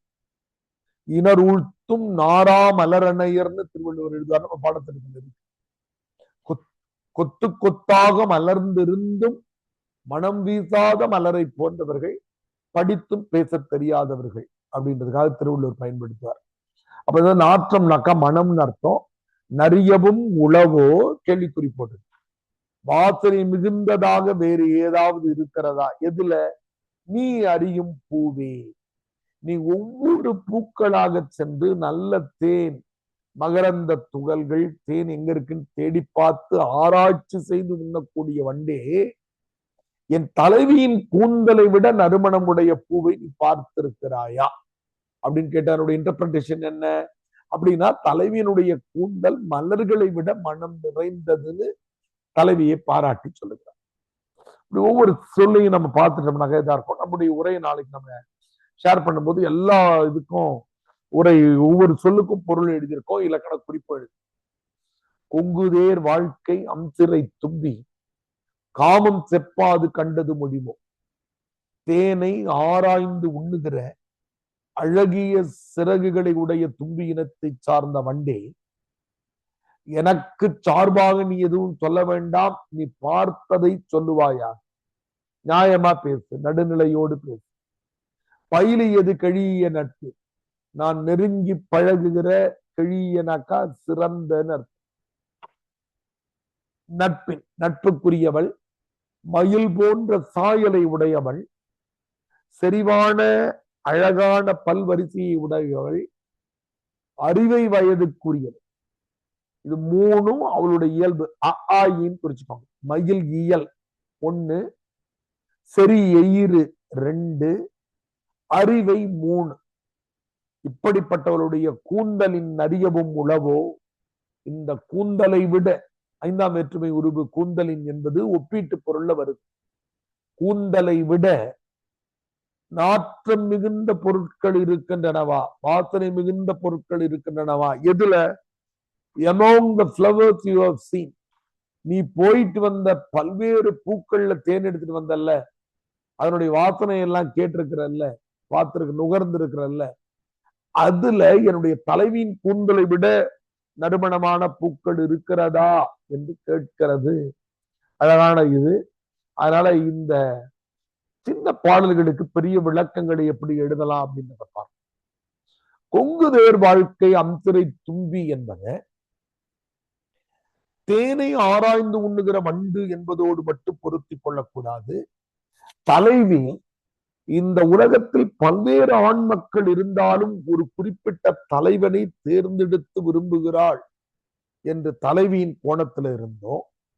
பல்வேறு பெண்கள் இருந்தாலும் இந்த குறிப்பிட்ட பெண் தான் வேண்டும் என்று தலைவன் தேர்ந்தெடுத்து விரும்புகிறான் என்ற காதல் கோணத்தையும் உங்களால விரிவுபடுத்த முடியும். இந்த ஆராய்தல் என்ற சொல் வண்டுக்கு தெரியுமான்னு சொல்ல முடியாது, அது ஒண்ணு எம்பில் பிஹெச்டி பண்ணாது. ஆனால் காதல்ல ஒருத்தவங்க அவங்களுடைய பண்பாடு, பழக்க வழக்கங்கள், அவங்களுடைய ஊரு, அவங்களுடைய ஆட்டிடியூட் சொல்றோம்ல, பழகுகிற திறன், இதெல்லாம் பொருந்தி போகிறதா என்று ஆராய்ந்து பார்த்துதான் காதலிக்க ஆரம்பிக்கிறார்.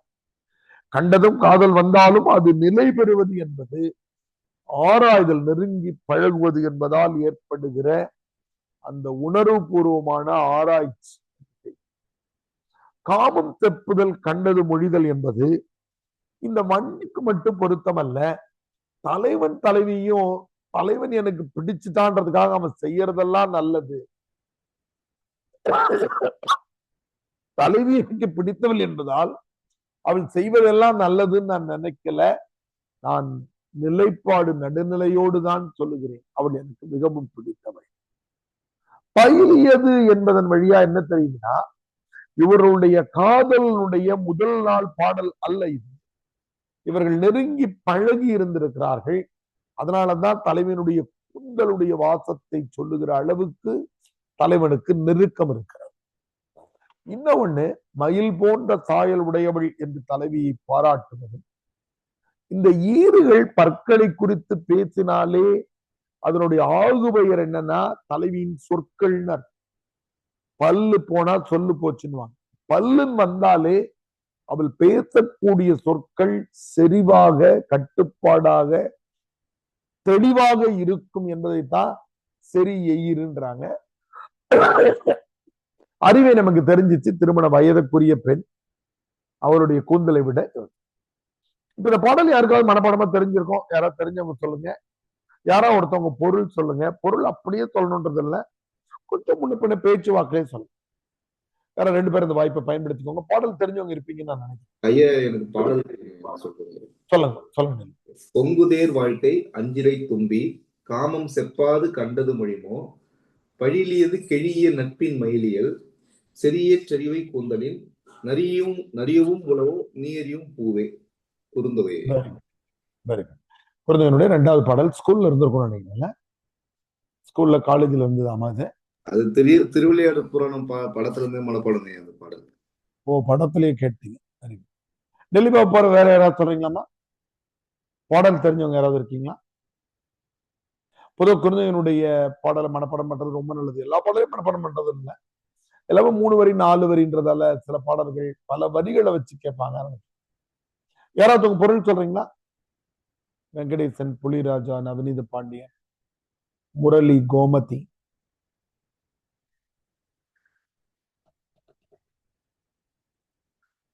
சும்மா இயல்பா பொருள் சொன்னப்போ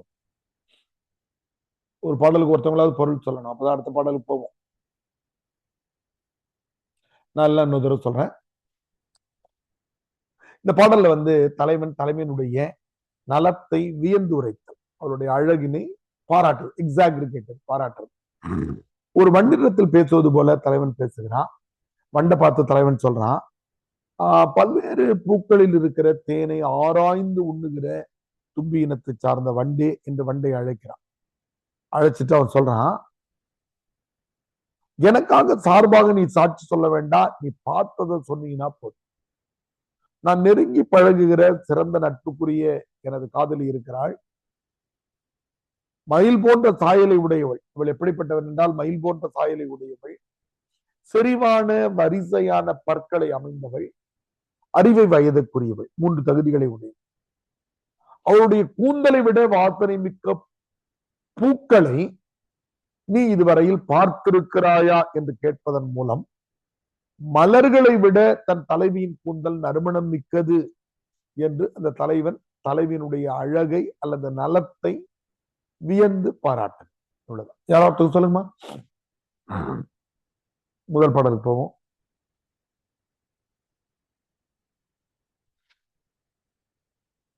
எல்லாரும் நல்ல பிள்ளைகள்.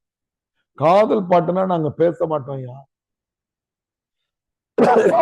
யாரோ ஒருத்தவங்க முயற்சி பண்ண. டெல்லி பாபுக்கே கொடுக்கலாம். நான் சொல்றேங்க. சொல்லுமா கோமதி அம்மா. ஆமாங்க. சொல்லுங்க சொல்லுங்க.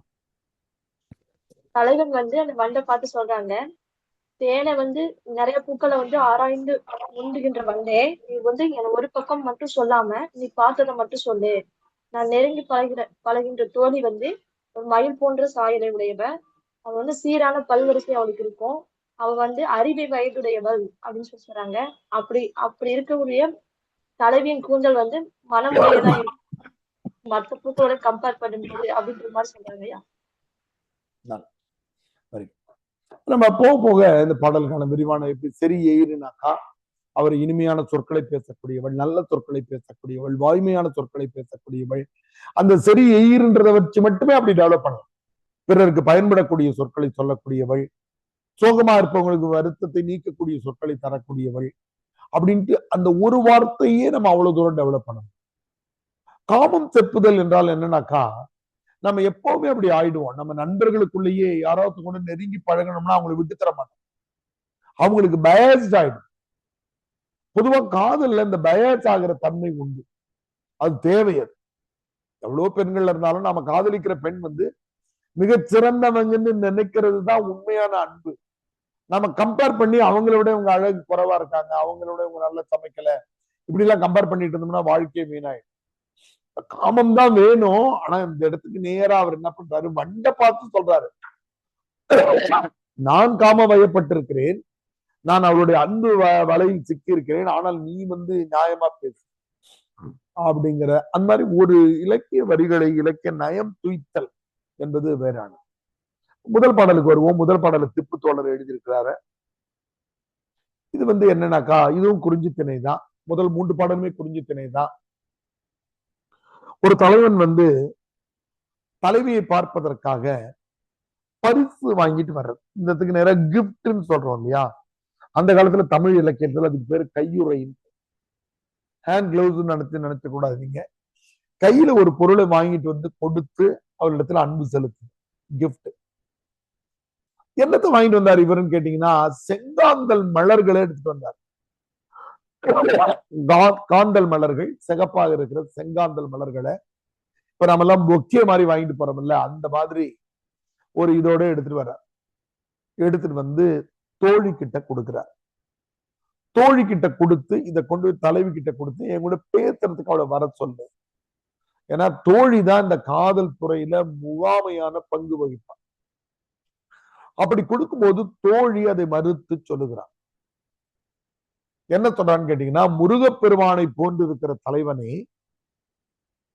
முருகன் என்ன பண்ணாரு, போர்க்களத்தில் அசுரர்களை அழித்த போது அந்த போர்க்களம் சிவப்பாச்சு. எது எல்லாம் சிகப்பா இருந்தது?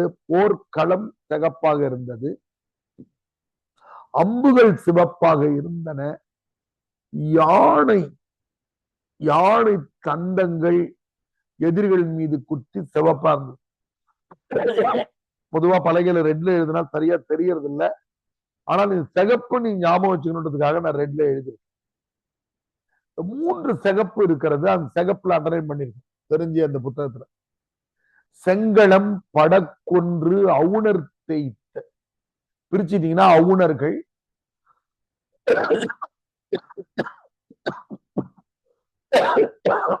அம்மாடி.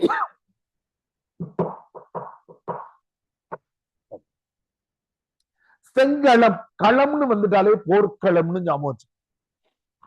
நம்ம இலக்கிய வரலாறு படிக்கும்போது களவழி 40ன்னு ஒரு புத்தகம் இருக்கும். அதை நீங்க தவறாக களவியல்னு நினைச்சிடக்கூடாதுன்றதுக்காக போர்க்களவழின்னு எழுதிக்கோங்கன்னு சொல்லுவோம்.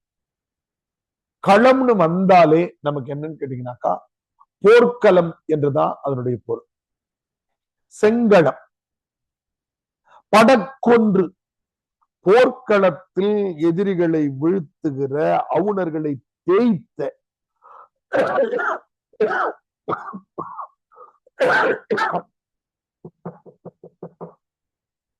அவுணர்களை தேய்த்தல்னா என்னன்னாக்கா, நம்ம வீட்டுல ஏதாவது பூச்சிகள் வந்துருச்சுன்னா செருப்பு காலோட அப்படியே வச்சு தேய்ச்சிருவாங்க. செல் கொல்லக்கூடாது, சூழலையும் படிக்கிற நாம அப்படி செய்யக்கூடாது. அந்த பூச்சிகளை பிடித்து வெளியில விட்டுணும், வீட்டுக்கு வெளியில விட்டுணும். நமக்கு பூச்சிகள் வராத மாதிரி கொசு வலை அடிக்கிறத தவிர பூச்சிகளை, புழுக்களை கொல்லக்கூடாது. அவங்க எல்லாம் இருக்கிறதால தான் உலகத்துல நாம இருக்கோம். இப்படி தேய்த்தல் என்றால் முருகப்பெருமான் என்ன செஞ்சாரு, அசுரர்களை காலால தேய்ச்சிட்டார், அந்த அளவுக்கு அழிச்சுட்டார்னு தேய்க்கிற மாதிரி.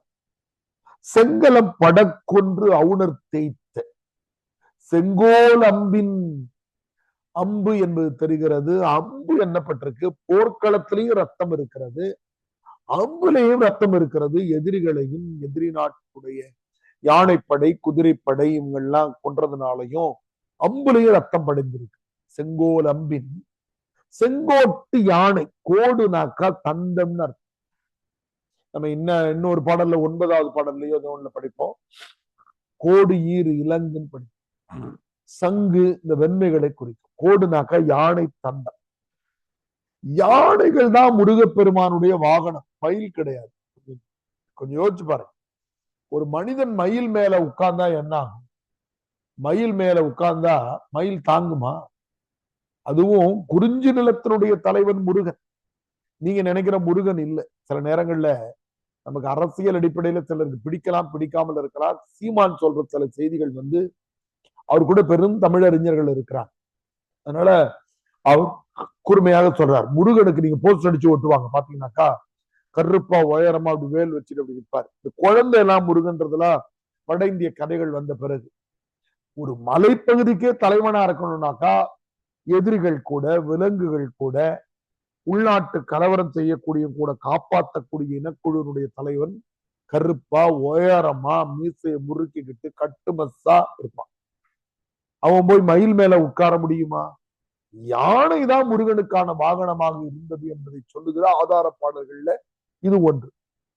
அந்த யானையினுடைய தந்தம் எப்படி இருக்கிறதான் எதிரிகள் மீத குத்தி சிகப்பாக இருக்கிறது. அதான் பாடல்ல சிகப்புல அண்டர்லைன் பண்ணியிருக்கோம். இங்கிலீஷ் உங்களுக்கு சிகப்புல எழுதியிருக்கேன். போர்க்களம் எதிரிகளின் ரத்தத்தால் சிகப்பாக இருக்கிறது. எதிரிகள் மீது விடப்பட்ட அம்புகள் எதிரிகளின் ரத்தம் தோய்ந்திருப்பதால் சிகப்பாக இருக்கின்றன. முருகன் உட்கார்ந்து இருக்கிற அல்லது வீரர்கள் உட்கார்ந்து இருக்கிற அந்த யானையினுடைய தந்தங்கள் எதிரி யானைகளோடும் எதிரி வீரர்களோடும் சண்டையிட்டதால் அதனுடைய தந்தங்கள் கூட சிகப்பாக இருக்கின்றன. அப்படிப்பட்ட கழல் தொடி கடல் என்றால் ஆண்கள் காலில் அணிகிற கொலுசு மாதிரியான ஒரு அணிகலனுக்கு கழல் என்று பெயர். பெண்கள் சிலம்பு கொலுசு அணிகிற மாதிரி ஆண்கள் அணிவாங்க. அதை தண்டைன்னு சொல்ற பழக்கம் கூட சில பகுதிகளில் உண்டு. நம்ம அதே திருவிளையாடற் புராணத்துல சிவபெருமான் பார்வதி நெய்தல் நில தலைவியாக பிறந்து வருகிற போது சிவாஜி நடந்து வர்ற ஒரு நடையில பாத்தீங்கன்னா காலில் இது அணிஞ்சிருப்பார். ஆண்கள் அணிகிற கொலுசு மாதிரியான அணிகள். கழல் தொடி என்றால் வளைந்திருக்கிற, தொடினால் வளையல். கடல் வளைந்திருக்கிற அந்த கடலை அணிந்திருக்கிற சேயை என்பது முருகனை குறிக்கிறது. சிகப்பு நிறமுடையவன் முருகனாக இருக்கிறான். முருகனை போன்றவனே இந்த இடத்துல அர்த்தம். அப்போ போர்க்களத்தில் எதிரிகளை அழித்த போது போர்க்களம் சிகப்பாக ஆனது. எதிரிகள் மீது வீசியதால் அம்புகள் சிகப்பாக ரத்தம் படிந்து சிகப்பாக மாறின. யானைகள் எதிரிகள் நாட்டு யானைகளோடும் வீரர்களோடும் போரிட்டதால் யானை தந்தங்கள் சிகப்பாக இருக்கின்றன. அப்படி போரில் வென்ற முருகப்பெருமானை போன்றிருக்கிற கடல் அணிந்திருக்கிற தலைவனே, இப்பதான் பாடல் முடிய போகுது. குன்றம், குன்றம் என்றால் உங்களுக்கு தெரியும், கருப்பொருள்ல முதற் பொருள்ல மலையும் மலை சார்ந்த பகுதி குன்றம். குன்றம் எங்க ஊர்னு அர்த்தம். எங்க மலையில குருதிப்பூவின் குலைக்காந்தட்டி. குருதிப்பூ ரத்த ஓட்டம் உள்ள, ரத்தம் போன்று, குருதி ரத்தம் என்பது கூட பிறமொழி சொல், குருதிதான். இந்த குருதிப்பூ, இந்த செங்காந்தல் பூ இருக்குதுல்ல, இது எங்க ஊர்ல கொத்து கொத்தாக பூத்திருக்கிறது. குலைக்காந்தட்டை. காந்தல் என்பது காந்தல் மலர், கொத்து கொத்தாக பூத்திருக்கிறது. இதை வச்சுக்கிட்டு இன்னைக்கு ட்ரெண்ட்ல சொன்னோம்னா, இந்த பூக்களை பறிச்சுட்டு வந்து எங்க கிட்ட சீன் ஓட்டாத, இந்த பூக்கள் எங்க ஊர்ல எக்கச்சக்கமாய் இருக்குதுப்பா அப்படின்னு யாராவது ஒருத்தவங்கிட்ட, எங்க பாப்பா நல்ல சூப்பரான இட்லி இருக்குது வாங்கி தரேனாக்கா, எங்க அம்மா எப்படி தெரியுமா இட்லி சொல்லுவாங்க அப்படின்னு சொல்ற மாதிரி, இந்த பூவை வச்சுக்கிட்டு தலைவியை சந்திக்கலாம்னு நினைக்காத. அப்படின்னா என்ன, நீ விரைவா திருமணம் செய்து கொள்ளுன்னு அர்த்தம். அதுக்கான உட்குறிப்போடு இந்த பாடல் அமைந்திருக்கிறது. இதுல இன்னொரு நுணுக்கம் இருக்கிறது. அது பின்னாடி நம்ம இறைச்சின்னு சொல்லுவோம். இப்ப எல்லா பாடலும் என்ன ஒரு இறைச்சி பொருள் சொல்லிட்டே வரும். முதல்ல 4 சிவப்புகள் பேசப்படுகின்றன. இந்த 3 சிவப்பும் தலைவனோடு தொடர்புடையது. இது அழிவின் குறியீடுகள். எதிரிகளை அழித்தாரதும் அழிவின் குறியீடு. ஆனால் இது தலைவியோடு தொடர்புடையது. உயிரோட்டம் உள்ள பூ, இன்னும் பறிக்கப்படல, உயிரோட்டம் உள்ள. அதனால உன்னுடைய காதலித்ததால தலைவனுடைய அழகு, அவளுடைய இதெல்லாம் குறைஞ்சிருக்கிறது. ஆனால் நீ அவளை காதலித்ததால் வாழ்க்கை உயிரோட்டமாக இருக்கிறது. எங்களது தலைவியின் காதல் எப்படிப்பட்டது என்றால், செடியிலிருந்து பறிக்காத மலர்களை போன்றது. நீ பறிச்சு கையில கொண்டு வச்சு அப்படின்னு உண்மையான பொருளும் இருக்கிறது. அப்ப இந்த பாடலுடைய பொருள் என்னன்னா, மேல இருக்கு பாருங்க. தலைவிக்கு கையுறையாக, கையுறைனா கிஃப்ட், தலைமகன் கொண்டு வந்த செங்காந்தல் மலரை தோழி ஏற்காது மறுத்தல். அப்ப முதல்ல தலைவி பார்க்க முடியாது அந்த காலத்துல, தோழி மூலமா தான் பார்க்க வேண்டியிருக்கும். தோழி கிட்ட கொண்டு வந்து கொடுக்குறா, தோழி அங்கேயே வேணான்னு சொல்லிட்டான். நீ கல்யாணம் பண்ணிக்கிற வேலையை பாரியா, இந்த மாதிரி தனியா வந்து பார்க்காதன்னு. அதுக்கு பேரு வரைவு கடாதல்னு பேர் திருமணத்துக்கு அந்த காலத்துல. வரைவு கடாதல் திருமணத்தை விரைவுபடுத்துது. அதுக்காக அப்ப இவ்வளவுதான் அந்த பாடல். ஒரு தலைவன் தலைவியை சந்திப்பதற்காக செங்காந்தல் மலர்களை பறித்துக் கொண்டு வருகிறான். தோழியினிடத்திலே அவள் கொடுத்து, இதை தலைவிக்கு சென்று கொடுத்து அவளை என்னை சந்திக்க வருவதற்கு ஏற்பாடு செய் என்று கேட்கிறான். அப்பொழுது தலைவி கூறுவதாக இந்த பாடல் அமைந்தது. போர்க்களத்தில் முருகப்பெருமான் எதிரிகளை அழித்தார். அப்பொழுது போர்க்களம் சிவப்பாக இருந்தது. அப்படிப்பட்ட அசுரர்களோடு சண்டையிடுகிற போது அவருடைய வேல் எதிரிகளின் மீது பாய்ந்ததால் அந்த அம்பு சிவப்பாக இருந்தது. யானையை வாகனமாக கொண்ட முருகப்பெருமானுடைய யானைகள் எதிரி நாட்டு யானைகளுடன் சண்டையிட்டதால், வீரர்களுடன் சண்டையிட்டதால் அதனுடைய தந்தங்களும் சிவப்பாக இருக்கின்றன. அப்படிப்பட்ட முருகப்பெருமானை போன்று இருக்கிற கடலில் அணிந்திருக்கிற தலைவனே, எங்கள் ஊரில் இருக்கிற மலையிலே குருதிப்பூவின் இந்த உயிரோட்டமான இந்த குருதி வண்ணமுடைய பூக்கள் கொத்து கொத்தாக பூத்திருக்கின்றன என்று தலைவி கூறுகிறார். அதன் மூலமாக இது அப்படி ஒன்றும் சிறப்பு வாய்ந்த பரிசு பொருள் அல்ல, எங்ககிட்டயே அபெண்டா தேவைக்கு அதிகமாக எங்கள் மலையிலேயே பூத்திருக்கிறது. நீ தரக்கூடிய சிறந்த பரிசு பொருள் என்னவென்றால் அவளை விரைந்து திருமணம் கொள்வதாகும், செய்து கொள்வதாகும் என்பது இதனுடைய உட்பொருள் ஆகும். தலைவிதான் இந்த காதல் துறையில் மிக முதன்மையான ரோல், முதன்மையான கதாபாத்திரமே தோழியாகத்தான் இருப்பான், தலைவியை விட கூட. தலைவன் தலைவிக்கு இடையில் ஏற்படக்கூடிய ஊழலை சரி செய்பவளாகும். தலைவன் திருமணத்தை தள்ளி போகிற போது அதை விரைந்து நடத்தி வைக்க முன்னெடுப்பவளாகவும், வீட்டில தலைவியினுடைய காதலை சொல்லி ஒப்புதல் வாங்குகிறவளாகவும், ஒரு மல்டி ஃபெசட்டட், ஒரு பன்முக ஆற்றல் உடையவளாக, அப்படியே யூபிஎஸ்சி கேள்வி கேட்டிருக்காங்க, மிகுந்த அறிவும் ஆற்றலும் மிக்கவளாக தோழி படைக்கப்பட்டிருக்கிறாள் என்பதை குறுந்தொகை பாடல்களின் வழியாக மெய்ப்பிக்கவாங்க. அது முக்கியமான ஒரு பாடல். உட்குறிப்பாக என்ன செய்தி சொல்லப்படுகிறதுனா, தலைவனோடு தொடர்புடைய செய்திகள் சொல்லுகிற போது எதிரிகளை அழிக்கிற போர்க்களம், அம்பு, யானை போன்றவை பேசப்படுகின்றன. அதன் மூலமாக தலைவனை சந்திக்க தொடங்கிய பிறகு தலைவனுடைய அழகு, மதிப்பு, அவருடைய பொலிவு போன்றவை குறைந்திருக்கின்றன என்பது உட்குறிப்பாகவும், ஆனால் தலைவி தலைவன் மீது வைத்திருக்கிற அன்பு உயிரோட்டமாக இருக்கிறது. அது எவ்வாறு என்றால், இன்னும் பறிக்கப்படாத பூக்கள் எங்கள் ஊரிலே கொத்து கொத்தாக பூத்திருக்கின்றன. உன்னை காதலித்ததால் அவளது அழகு குறைந்திருக்கிறது, பெயர் கெட்டிருக்கிறது. ஆனால் எங்கள் தலைவியை நீ காதலித்ததால் உனது வாழ்க்கை உயிரோட்டம் பெற்றிருக்கிறது அப்படின்னு சொல்லக்கூடிய நுணுக்கமான பொருள் இதுல இருக்கு. நம்ம நடத்தும் போது யாராவது மனப்பாடம் பண்ணிருக்க வாய்ப்பு இருக்கும். இப்படி யாரும் இருந்தா சொல்லுங்க.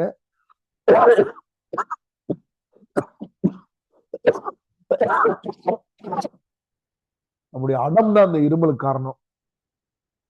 ஆங்கில மருந்து சாப்பிடக்கூடாது அப்படின்னு சொல்லிட்டு ஓட்டிக்கிட்டே இருக்கிறோம். கொஞ்சம் கொஞ்சமா படிப்படியா குறைஞ்சு வந்துருச்சு, கட்டுப்பாட்டுக்கு வந்துருச்சு. பாத்துக்கலாம். யாராவது சொல்லுங்கம்மா, பொருள் சொல்லுங்க, அது பாடம் தருங்க.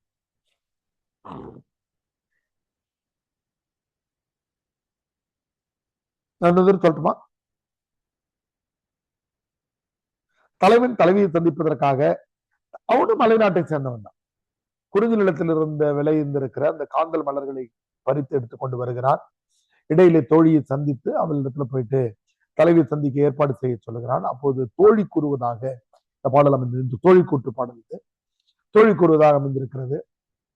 முருகப்பெருமான் அசுரர்களோடு சண்டையிட்டான். சூரபத்மன் அசுரன் கதை இருக்கு இல்லையா, அசுரர்களோடு சண்டையிட்டான். அப்படி சண்டையிடுகிற போது போர்க்களம் எதிரிகளின் ரத்தத்தால் சிவந்து போயிருந்தது.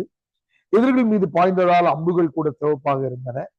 அதே எதிரிகள் மீது பாய்ந்ததால் முருகனுடைய வாகனமான யானையின் தந்தங்கள் கூட சிவப்பாக இருந்தன. அப்படிப்பட்ட முருகப்பெருமானை போன்று இருக்கிற தலைவனே, நீ காலிலே கடல்களை அணிந்திருக்கிறாய். ஆனால் நீ எடுத்து வந்திருக்கிற பரிசு பொருள் ஒன்றும் மிகச்சிறந்தது இல்லை. ஏனென்றால் எங்கள் ஊரிலே இருக்கிற மலையிலே, எங்கள் குன்றத்தில், குன்றம் என்பது எங்கள் ஊர்னு குறிச்சுக்கோங்க, எங்கள் மலை, எங்கள் மலையில இந்த மாதிரி உயிரோட்டம் உள்ள ரத்த நிறமுள்ள இந்த செங்காந்தல மலர்கள் கொத்து கொத்தாக பூத்து இருக்கின்றன. எனவே இந்த பரிசு பொருளை எடுத்துக்கொண்டு வர வேண்டாம். தலைவியை திருமணம் செய்து கொள்வதை விரைந்து நடத்துவாயாக. அதுதான் நாங்கள் எதிர்பார்க்கிற பரிசு. இது உட்குறிப்பு. இப்ப யாராவது சொல்லுங்க.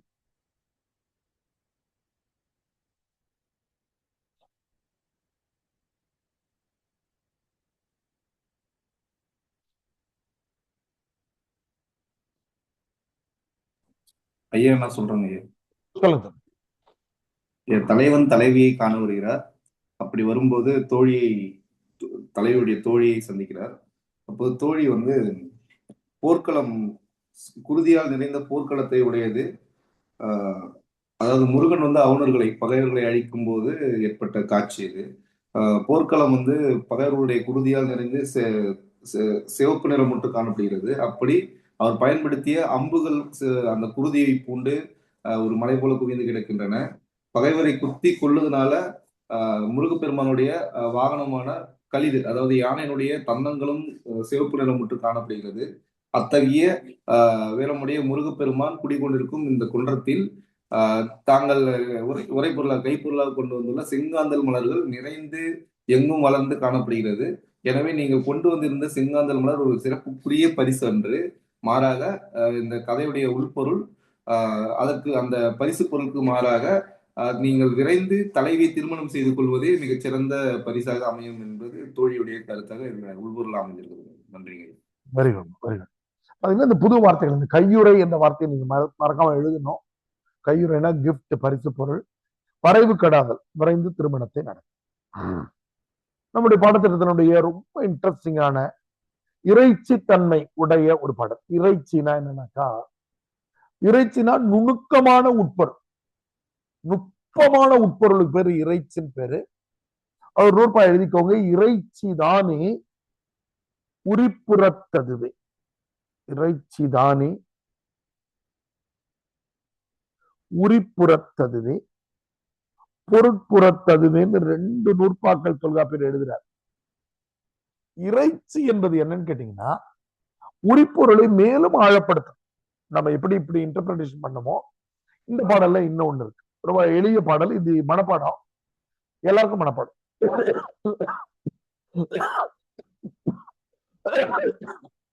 எந்தெந்த பாடல்கள் எல்லாருக்கும் மனப்பாடம்னா 3, 8, 18. இப்பவே நேரம் கிடைக்கும் போது இந்த 3 பாடல்களையும் நீங்க மனப்பாடம் பண்ணி வச்சுக்கணும். ஏன்னா இறைச்சி பொருள் இருப்பதாக புலவர் பெருமக்கள் சொல்லுகிற இந்த 3 பாடல்களையும் இறைச்சி என்ற கேள்வியை யூபிஎஸ்சி கேட்டுக்கிட்டே இருப்பாங்க. அதனால 3, 8, 18 மனப்பாடம். இந்த பாடல் ரொம்ப எளிதுதான், பார்ப்போம். இது பாருங்க, மேலேயே இருக்கு. கள ஒழுக்கத்தை நீத்து தலைவியே தலைமகன் வரைந்து கொள்ளுமாறு. பாருங்க, இப்ப தெரிஞ்சிச்சு பாருங்க. களவுனா என்ன? காதலன் காதலன் நிலை. கற்புனா என்ன? கணவன் மனைவி நிலை. கள ஒழுக்கத்தை நீத்து காதலன் காதலன் நிலையிலிருந்து வெளியில வந்து தலைவியை தலைமகன் வரைந்து கொள்ளுதல். இப்பதான் நம்ம எழுதணும். வரைந்து கொள்ளுதல் திருமணம் செய்து கொள்ளுதல். வரைந்து கொள்ளுமாறு பெருட்டலுற்ற தோழி மிரட்டுகிறார்.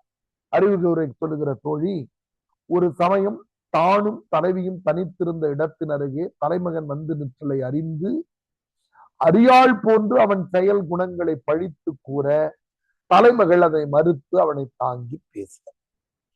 பாருங்க, குறிஞ்சி திணை என்ன விஷயம்னா, தலைமகன் திருமணத்தை தள்ளி போட்டுட்டே இருக்கான். தலைவியின் தோழியும் ஒரு பூங்காலூர் இடத்துல உட்கார்ந்து இருக்கிறாங்க. அப்ப தலைவன் பின்னாடி வந்துட்டான். வந்துட்ட உடனே தோழி வேணுன்ட்டு ஒரு கேள்வியை உண்டாக்குறான். என்ன பண்றா? இவன் ஒன்னும் சரியில்லைப்பா, கல்யாணத்தை தள்ளி போட்டுக்கிட்டே இருக்கான், ஒன்னும் நல்லவன் மாதிரி தெரியலையே. ஏன்னா அவன் பின்னாடி இருக்கும்போது அவனுக்கு தெரியாத மாதிரி தலைவி கிட்ட சொல்றான். தலைவிக்கு அவன் வந்திருக்கிறது தெரியல. அவன் சொல்றா, அவ அப்ப சொல்றா, தலைவன் என் மீது வைத்திருக்கிற அன்பு எப்படிப்பட்டது என்றால் இந்த நிலத்தை விட பெரியது, வானத்தை விட உயர்ந்தது, கடல் நீரை விட ஆழமானது. கிட்டத்தட்ட வேடிக்கையா நீங்க ஸ்கூல்ல எல்லாம் படிச்ச XYZ ஆக்சிஸ் சொல்லுவேன் நாடு. XYZ ஆக்சிஸ் நம்ம புத்தகத்துல கூட அந்த படம் போட்டிருப்போம். இது நிலம், இது வான், இது கடல் நீர் ஆழம். நிலத்தினும் பெரிதே வானினும் உயர்ந்த அன்று. அந்த காலத்துல உயர்ந்த அன்றுனா இப்ப சொன்ன மாதிரி அன்றுனா கிடையாதுன்னு அர்த்தம் கிடையாது, உயர்ந்ததுன்னு அர்த்தம். நம்ம கூட சின்ன வயசுல ஒரு நூற்பா படிச்சிருப்போம். ஈயன இறத்தல் இழிந்தன்று அதன் எதிர் ஈயேன் என்றால் அதனினும் இழிந்தன். இழிந்ததுன்னு அர்த்தம், அன்று நெகட்டிவா எடுத்துக்க கூடாது. நிலத்தினும் பெரிதே வானினும் உயர்ந்தன்று நீரினும் ஆறளவின்றி. ஆறளவு என்பது பண்பு தொகை, அருமை அளவு. ஆதி நீடல்ல அப்படி ஆயிருக்கு. நீரினும் ஆறளவு இன்றி. இது 3 தான் சொல்றாங்க, 3 டைமென்ஷன்ல. தலைவன் என் மீது வைத்திருக்கிற அன்பு எப்படிப்பட்டது என்றால், அந்த காலத்துல, இப்ப எல்லாம் பூமி அளந்துட்டோம், அப்பெல்லாம் பூமி பட்டம் அது இது என்ற பெரும்பாலான கோட்பாடுகள் தமிழர்களுக்கு தெரிஞ்சிருந்தாலும் பொதுமக்களுக்கு தெரியாது. இந்த பூமியை விட பெருசுப்பா வச்சிருக்கிறாங்க, வானத்தை விட உயர்ந்ததுப்பா. கடல் நீர் எவ்வளவு ஆழம், அதை விட ஆழமானது. நிலத்தினும் பெரிதே, பேரெல்லாம் மனப்பாடம் பண்ணிக்கிட்டே இருங்க. நிலத்தினும் பெரிதே வானினும் உயர்ந்தன்று நீரினும் ஆறளவு இன்றே. நீரை விட அருமையான ஆழமுடையது எது? 1, 2, 3 குறிச்சுக்கோங்க. நிலத்தினும் பெரிதே 1, வானினும் உயர்ந்தன்று 2, நீரினும் ஆறளவு என்றே 3. சாரல். சாரல் என்பது மறுபடியும் என்னன்னா கருப்பொருள். அருவியினுடைய சாரல் வீசுகிறது மலைநாடு. சாரல். கருங்கோல் குறிஞ்சி பூக்கொண்டு பெருந்தேன் இழைக்கும் நாடனோடு நட்பே. சாரல் வீசி கொண்டிருக்கிற ஒரு மலை, அங்க சாரெல்லாம் அடிச்சிட்டு கிடக்குது. இங்க ஒரு குறிஞ்சி மரம் இருக்கிறது. அந்த குறிஞ்சி மரத்தினுடைய கிளைகள்ல இருக்கக்கூடிய பூக்கள்ல தேனீக்கள் தேன் எடுக்கின்றன. கருங்கோல். கருங்கோல்னா கிளைன்னு அர்த்தம். கருப்பான கிளையை உடைய அந்த குறிஞ்சி மரத்தில் இருக்கிற பூவை கொண்டு பெருந்தேன் இழைக்கும். கொஞ்சம் தேன் எடுக்கல, அதிக அளவு தேன் எடுக்கிற அந்த நாடன். நாடன் என்பது நீங்க அங்க போய் பாத்தீங்கன்னாக்கா குறிஞ்சி நில மனிதர்களுக்கு தரப்படுகிற பெயர்கள். நாடனோடு நட்பே. அவ்வளவுதான், வேற எதுவும் இந்த பாடல்ல இல்லை. என்ன சொல்றா? தோழி திட்டுனா அவன் ஒண்ணும் நல்லவன் இல்லைன்னு. இப்ப தலைவி அவனை பரிந்துரையாக உயர்த்தி சொல்லுகிறாள். அவன் அப்படிலாம் சொல்லாதப்பா, அவன் என் மீது வைத்திருக்கிற அன்பு நிலத்தை விட பெரியது, வானை விட உயர்ந்தது, கடல் நீரை விட ஆழமானது. யாரு? சாரல். சாரல் வீசுகிற அந்த நாட்டுக்கு சொந்தக்காரனான அவனது நாட்டில் கருங்கோல், கருமையான கிளைகளிலே பூத்திருக்கிற குறிஞ்சி பூக்களை கொண்டு அதிக அளவில் தேனை அந்த தேனீக்கள் உற்பத்தி செய்கின்றன. அப்படிப்பட்ட மலைவளமுடைய நாட்டுக்கு சொந்தக்காரனோடு எனக்கு இருக்கிற நட்பு எப்படிப்பட்டது என்றால், நிலத்தை விட பெரியது, வானத்தை விட உயர்ந்தது, நீரை விட ஆழம். என்ன எரிச்சி பொருள் இருக்குன்னு பார்ப்போம். உள்ளுரை உவமம் என்பது மொத்தம் 3 நிலைகள். உவமை, உள்ளுரை உவமம், இறைச்சி என்ற 3 சொல்லாடல்கள் அக இலக்கியங்களுக்கு மட்டும் உள்ளது. உவமை என்னன்னா ரொம்ப வெளிப்படையா வானத்தை போல உயரம் அப்படின்ற இந்த மாதிரிலாம் சொல்றது புரிஞ்சு பார்த்த உடனே எல்லாருக்கும் புரியும், எளிதில் புரியக்கூடியது. இது கொஞ்சம் நுணுக்கமா பார்த்தோம் அப்படின்னாக்கா, லேசா ஆழமா பார்த்தோம்னா உள்ளுரைவமும் புரியும். இந்த பாடல்ல உள்ளுரைவமா இருக்கு. அது என்னன்னாக்கா தேன். தேன் என்பது விரிவுபடுத்தணும்னாக்கா பல்வேறு பொருள்களை தருகிறது. தேன் இனிப்பானது, அதனால தலைவனோடு எனக்கு இருக்கிற காதல் மகிழ்ச்சியானது. தேன் எவ்வளவு நாளானாலும் கெடாது. அதே மாதிரி தலைவனோடு எவ்வளவு நாட்கள் காதல் வந்தாலும் கெடாது. அவன் கெடக்கூடியவன் அல்ல. கசப்பை இனிப்பாக மாற்றும் தன்மை உடையது தேன். அப்ப என்னுடைய வாழ்வில் இருந்த துயரங்களை மாற்றும் தன்மை உடையதாக அவனுடைய காதல் இருக்கு. மருத்துவ குணமுடையது தேனு. என் காதல் நோய்க்கு அவனுடைய அன்பு மருந்து. அப்ப தேன் என்ற ஒரு வார்த்தைய கொஞ்சம் நுணுக்கமா பார்க்கும் போது அடுத்த லெவல்ல கண்டுபிடிச்சிட முடியும். இதுக்கு பேரு உள்ளுரை ஓமன். அப்படி இல்லாமல் இந்த பாடல்ல இன்னொரு கீவேர்டு இருக்கிறது. அது என்னன்னாக்கா, குறிஞ்சி மலர்கள் என்பது இன்னும் நுணுக்கமான பொருளை தருகிறது. குறிஞ்சி பூக்கள் எவ்வளவு நாட்களுக்கு ஒரு முறை பூக்கும் கதமா? மலரே குறிஞ்சி மலரேன்னு கேட்டிருக்கோம். குறிஞ்சி பூக்கள் எவ்வளவு நாட்களுக்கு ஒரு முறை பூக்கும் கேள்விப்பட்டிருக்கீங்களா? ஐயா 12 ஆண்டுகளுக்கு ஒரு முறை. 12 ஆண்டுகளுக்கு ஒரு முறை. அப்போ இந்த நாட்டில் இருக்கிற தேனீக்களுக்கு ஒரு கொள்கை இருக்கிறது. எது? கருங்கோல் குறிஞ்சி பூக்கொண்டு பெருந்தேன் இழைக்கும். இந்த தேனீக்கள் என்ன பண்ணுதா, வேறு பூக்கள் இருந்து தேன் எடுப்பதில்லையா, குறிஞ்சி பூவில இருந்துதான் தேன் எடுப்பேன்னு பெரிய அளவில் தேனை உண்டாக்கக்கூடிய, எப்படி நம்ம புறநானூறு எலியும் புலியும் படிச்சோமோ அந்த மாதிரி கொள்கை பிடிப்போடு இருக்கிற தேனீக்கள் குறிஞ்சி பூவை தான் தேடி போகும். அதுல இருக்கிற தேனை தான் எடுத்துட்டு வந்து தேனடையில கட்டு. ஒரு வேளை குறிஞ்சி பூனுடைய சீசன் முடிஞ்சிருச்சுன்னா 12 ஆண்டுகள் அந்த வண்டு காத்திருக்கணும். வண்டுக்கு எத்தனை ஆண்டு உயிர்லாம் நீங்க கேட்டக்கூடாது. இது காதல் பாடலுடைய அது மாதிரி செய்யும். குறிஞ்சி பூதான் வேண்டும் என்று காத்திருக்கிற தன்மை உடையது அவன் நாட்டில் இருக்கிற தேனீக்கள். அப்படின்னா என்ன இன்டர்பிரேஷன்? எனக்காக தலைவன் எப்பொழுது வேண்டுமானாலும் காத்திருந்து அவன் என்னை திருமணம் செய்து கொள்வான் என்பது அவனுடைய உட்குறிப்பு பொருள். இன்னைக்கு பிப்ரவரி மாசம் வரப்போகிறது. பிப்ரவரி 14 காதலர் தினம். இதெல்லாம் காதலிக்கலான்னு முடிவு பண்ணிருக்கிற இளைஞர்கள் என்ன பண்றாங்க? காதலிச்சிருப்பாங்க, போன வருஷம் தோல்வி அடைஞ்சிருப்பாங்க, இந்த வருஷம் 5 பேருக்கு ஆட்டின்னு அனுப்பி பார்ப்பாங்க. அனுப்புனாக்கா 3 பேர்ல இருந்து செப்பல் படம் திரும்பி வரும். இன்னொருத்தவங்க கிட்ட இருந்து தேங்க்ஸ் அண்ணான்னு வரும். இன்னொருத்தவங்க அமைதியா இருந்தாங்கன்னாக்கா காதலிக்கலாமான்னு வாய்ப்பு இருக்கான. இப்போ தலைவன் வேறு பெண்களை நாடி செல்ல மாட்டான். எப்படி அவன் ஊரிலே இருக்கிற தேனீக்கள் குறிஞ்சி பூக்களை மட்டும்தான் தேடி வந்து தேன் எடுக்கின்றனவோ,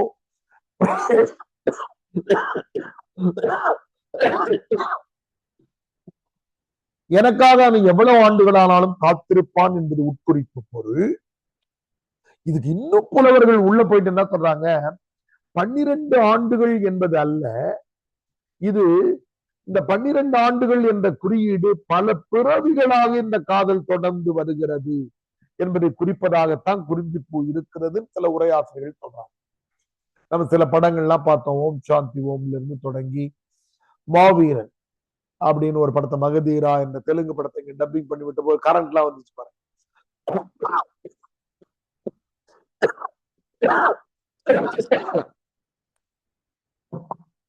போன பிறவி இப்படி 2-3 பிறவி அந்த குறிஞ்சி பூ என்ற குறியீடு 12 ஆண்டுகள் என்பது மட்டுமல்ல, எத்தனை ஆண்டுகள் ஆனாலும் தலைவன் காத்திருப்பான் என்ற பொருளை மட்டுமல்ல, எத்தனை பிறவிகளானாலும் தலைவன் காத்திருப்பான் என்ற உட்குறிப்பை வழங்குவதால் அது இறைச்சி. இப்ப புரியுதா பாருங்க. தேன்னு சொன்னா எளிதில் புரிகிறது. கொஞ்சம் ஆழமா போனோம்னா தேன் இனிப்பானது, நாளானாலும் கெட்டு போகாது, கசப்பை இனிப்பாக்கும், என் வாழ்வில் இருக்கிற துயரங்களை மகிழ்ச்சியாக்குகிறது, மருத்துவ குணமுடையது, காதல் நோய்க்கு மருந்தாகிறது. இதெல்லாம் உள்ளுரை ஓமம். ஆனால் குறிஞ்சி பூ என்று இருப்பதால இந்த குறிஞ்சி பூ 12 ஆண்டுகளுக்கு ஒரு முறைதான் பூக்கும் என்பதால அதுல இன்னும் கடினமான வலிமையை எடுத்துட்டு போலாம். கருங்கோல் குறிஞ்சி பூக்கொண்டு என்பது வலிமையான கோல். கருப்பாக இருக்கிற அந்த கிளை என்பது காதல் வலுப்பட்டு இருக்கிற நிலையை குறிக்கிறது. அங்கு எடுக்கிற அந்த தேனோடு எனக்கு இருக்கிற நட்பு எப்படிப்பட்டது என்றால், நிலத்தை விட பெரியது, வானத்தை விட உயர்ந்தது, நீரை விட ஆறு. அவனை போய் குறை சொல்றியமா என்று தலைவி டிஃபென்ஸ் ஸ்டேட்மெண்ட் தர, தன்னுடைய தலைவனை பாதுகாக்கிற பேர். இது தலைவி கூற்று பாடல் குறிஞ்சிட்டு.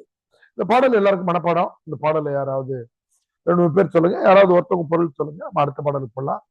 முதல் பாடல் எழுதின ஒரு திப்பு தோழர். 2வது பாடல் முதல்ல படிச்சோம், அதனால முதல் பாடல் நினைச்சிடாதீங்க. முதல் பாடல் செங்களம் படக்கொன்று அவுணர் தேய்த்த என்ற பாடல் முதல் பாடல் திப்பு தோழர் எழுதினது. நம்முடைய கொங்குதேர் வாழ்க்கை அம்சிரை தும்பி சிவபெருமான் எழுதினது, இறையனார் எழுதினதாக ஓலைச்சுவல்ல பதிவாகி இருக்கிறது. சிவபெருமான் எழுத நம்புறாங்க. 3வது பாடல் நீரினும் பெரிது நிலத்தினும் பெரிதே பாடல் தேவகுலத்தார் எழுதினது. 3மே குறிஞ்சி திணை தான், அதனால ஈஸியா ஞாபகம் வச்சுக்கலாம்.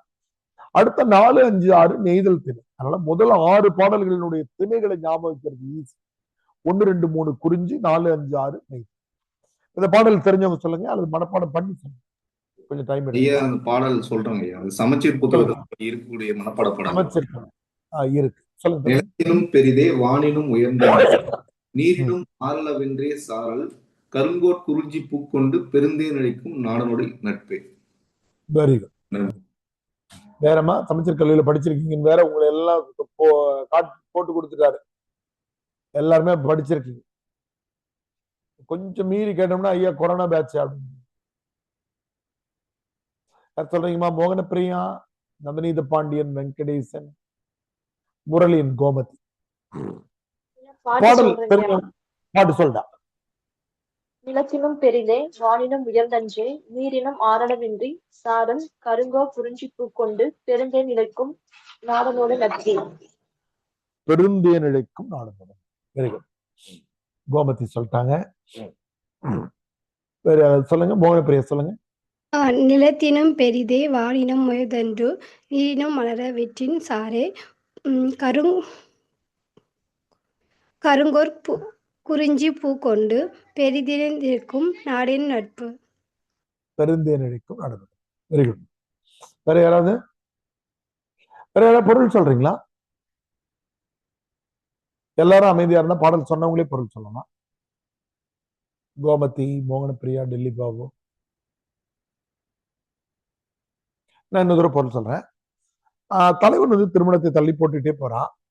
அந்த நேரத்துல தலைவியும் தோழியும் ஒரு இடத்துல உட்காந்து பேசிட்டு இருக்கிறாங்க. இப்ப தலைவன் பின்புறமாக நிற்பதை தெரிந்து கொள்ளுகிற தோழி தலைவனுடைய இயல்புகளை பழித்து குரல் சொல்லுவது போல தலைவியினிடத்தில் சொல்லுகிறார். இதை கேட்கிற தலைவி தலைவனை விட்டு கொடுக்காமல் அவனுடைய காதல் உயர்ந்தது என்று சொல்லுவதாக இந்த பாடல் அமைந்திருக்கிறது. குறிஞ்சி திணைக்குரியது தலைவி கூற்று பாடல். தலைவனின் மீது வைத்திருக்கிற அன்பு எப்படிப்பட்டது என்றால், இந்த நிலத்தை விட பெரியது, வானத்தை விட உயரமானது, கடல் நீரை விட ஆழமானது. அவனுடைய நாடு எப்படிப்பட்ட நாடு என்றால், சாரல் வீசுகிற அந்த நாட்டில் குறிஞ்சி பூக்கள் பூத்திருக்கின்றன. அதனுடைய வலிமையான கிளைகளிலே பூத்திருக்கிற அந்த குறிஞ்சி பூக்களை தேனீக்கள் தேன் எடுத்து தேன் அடையிலே சேர்க்கின்றன. குறிஞ்சி பூக்களில் மட்டும்தான் தேனெடுத்து என்று திட்டமிட்டு பெரிய அளவில் தேனை உருவாக்குகிற அந்த வண்டுகள் நிரம்பி இருக்கிற நாட்டுக்கு சொந்தக்காரன் அவன். இப்படி கொள்கை பிடிப்போடு தேனீக்களே இருக்கிற போது தலைவன் என்னை மட்டும்தான் விரும்புகிறான், அவனது காதலை குறித்து நீ சந்தேகிக்க தேவையில்லை என்பது தலைவியின் பதிலாகும். புலவர்கள்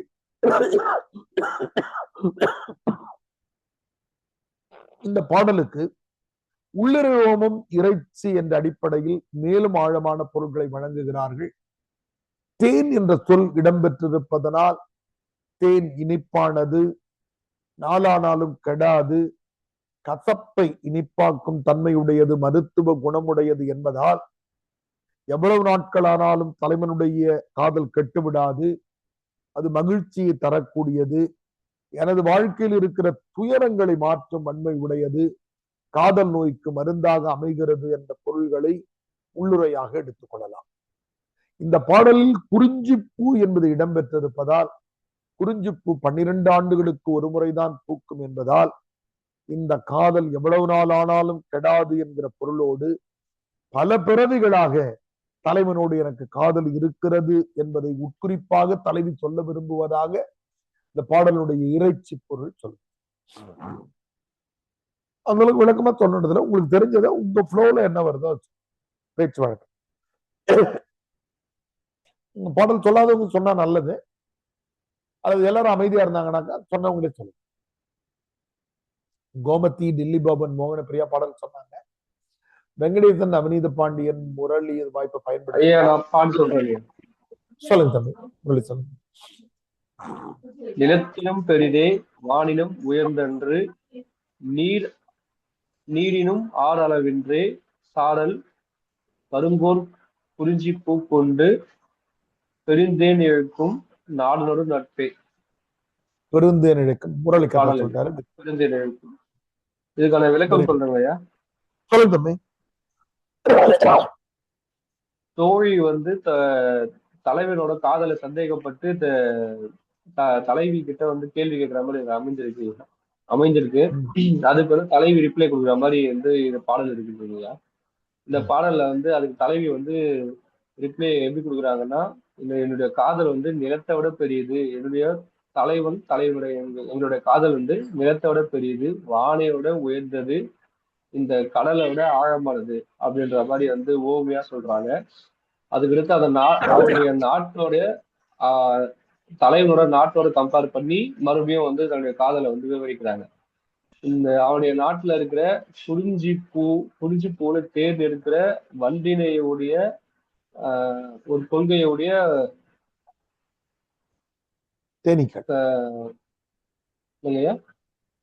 தேனீக்கள் அல்லது வண்டுகள் வண்டுகள் இருக்கிற ஒரு கொள்கையுடைய ஒரு வண்டினை போல எங்களுடைய காதலும் ரொம்ப இனிமையானது அப்படின்ற மாதிரி சொல்லி முடிக்கிறேன். நல்லதுமா, very good. Murali well tried, க்ளோஸா கரெக்டா சொன்னாங்க. வேற யாராவது சொல்ல விரும்புறீங்களாமா? பாருங்க, இந்த பாடல் ரொம்ப முக்கியமான மனப்பாட பாடல். இந்த அகத்திணை பாடல்கள்ல இந்த உரையாற்றுகள் தர்ற பொருளை தாண்டி நல்ல விரிவா இப்ப நம்ம இந்த வீடியோவை கேட்டு எவ்வளவு விஷயங்களை விரிவுபடுத்தலாமோ அவ்வளவு சிறப்பாக. அடுத்து ரொம்ப எளிமையான பாடலோட இன்றைய வகுப்பை நிறைவு பண்ணுவோம். ரொம்ப இந்த பாடலுக்கு நெய்தல் திணை பாடல், காமஞ்சியர் குலத்தார். இந்த பாடல்ல என்ன சிறப்புனாக்கா, நோமென் நெஞ்சே என்ற வார்த்தை 3 தடவை வந்திருக்கு. நோமென் நெஞ்சே முதல் வரி, கடைசி வரியில நோமென் நெஞ்சு. அப்படின்னா நெஞ்சத்தை பார்த்து தலைவி பேசுவது போல அமைந்திருக்கிறது. யாரும் நெஞ்சத்தை பார்த்து பேச மாட்டாங்க. பக்கத்துல தோழி இருப்பாள் அல்லது தலைவன் இருந்து கேட்டு கொண்டிருப்பான். மனதோடலாம் யாராவது பேசிக்கிறாங்க அப்படின்னாக்கா அவங்களுக்கு கொண்டு கீழ்ப்பாக்கத்துல சேர்த்துட வேண்டியதுதான். ஆனா இது பாருங்க, தலைமகன் பிரிவிடை தலைமகள் அப்பிரிவை மாற்றாள் என ஆற்றாள் என. தலைமகன் பொருள் தேடி பிரிந்து தள்ள போகிறான்.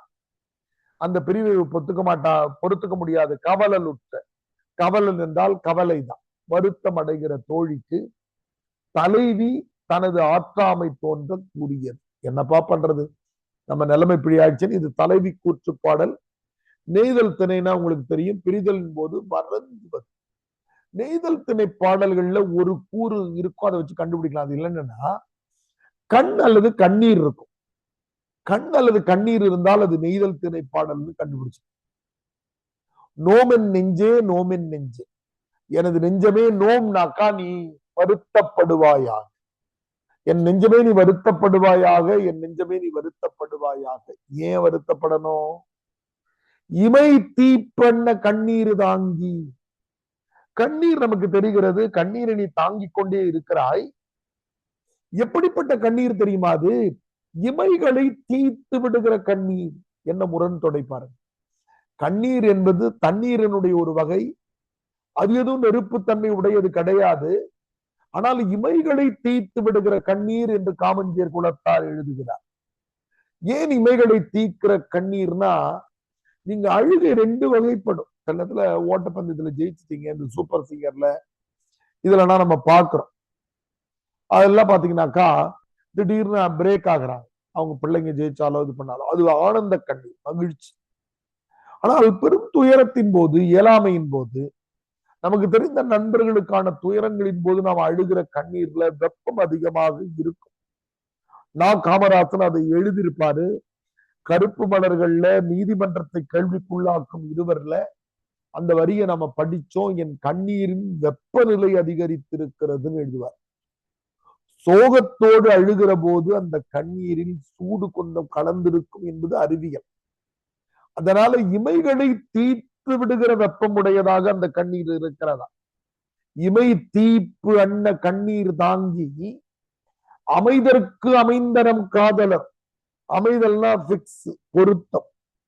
பொருத்தமாக இருந்த நம் காதலர். எல்லாரும் சொன்னாங்க பொருத்தமான ஜோடிப்பா, ஜாடிக்கு ஏத்த மூடின்றமில்ல, இவ்வளவு பொருத்தமா இருக்காங்க பாருங்க. உயரம் இருக்கு, முகம் இருக்கு, படிப்பு இருக்கு, எல்லா பொருத்தங்கள். தொல்காப்பியர் 10 பொருத்தம் சொல்வார்ல, பிறப்பே ஆண்மை குடியோடுன்னு சொல்லிட்டு எல்லாம் பொருத்தமா இருக்கேப்பா என்று பொருந்தி சொன்னவர்கள் இன்னைக்கு தலைவன் பொருள் தேடி பிரிந்து செல்கிறேன் நீ இங்கேயே இருன்னு சொல்லிட்டு பொருத்தம் இல்லாமல் கேள்கிறான்.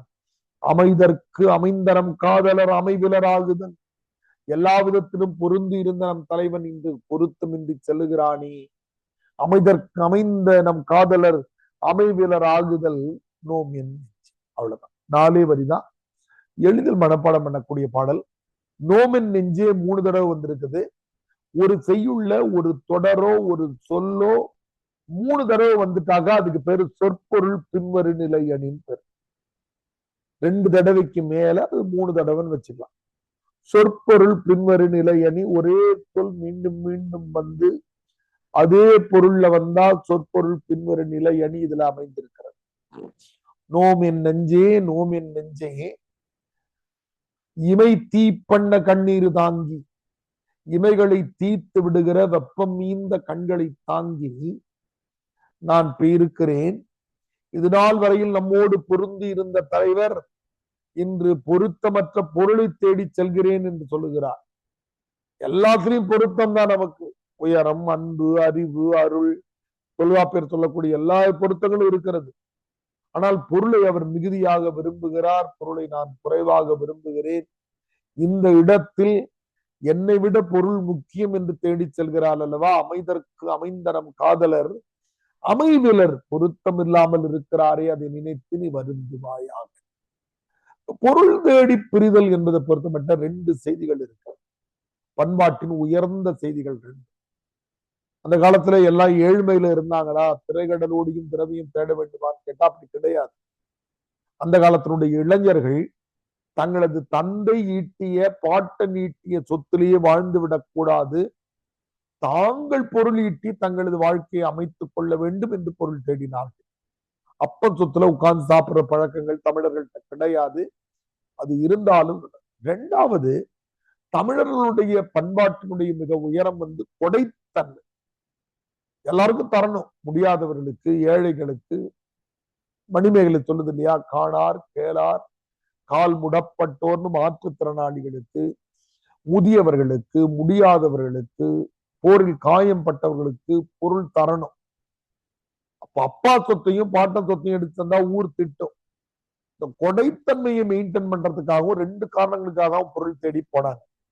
ஆனா தலைவியினுடைய கோணத்துல காதலனை கொஞ்ச நாள் பிரிந்து இருக்க வேண்டியிருக்கே, அவன் செல்ற இடம் ரிஸ்க் உடையதாச்சேன்னு இவ வருத்தப்படுகிறாளே தவிர அவன் பொருள் தேடி செல்வது தமிழர் பண்பாட்டினுடைய செய்திதான்.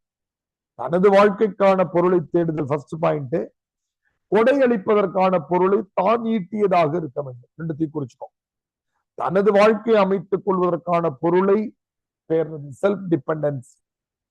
இரண்டாவது, கொடைத்தன்மையை வைத்திருப்பதற்கு தனது தான் ஈட்டிய பொருளை தரணும். அப்பா ஈட்டின பொருளை தந்தா உலகம் என்ன சொல்லும்? பாடல் எளிமையான பாடல், காமஞ்சியர் குலத்தால் எழுதியிருக்காரு.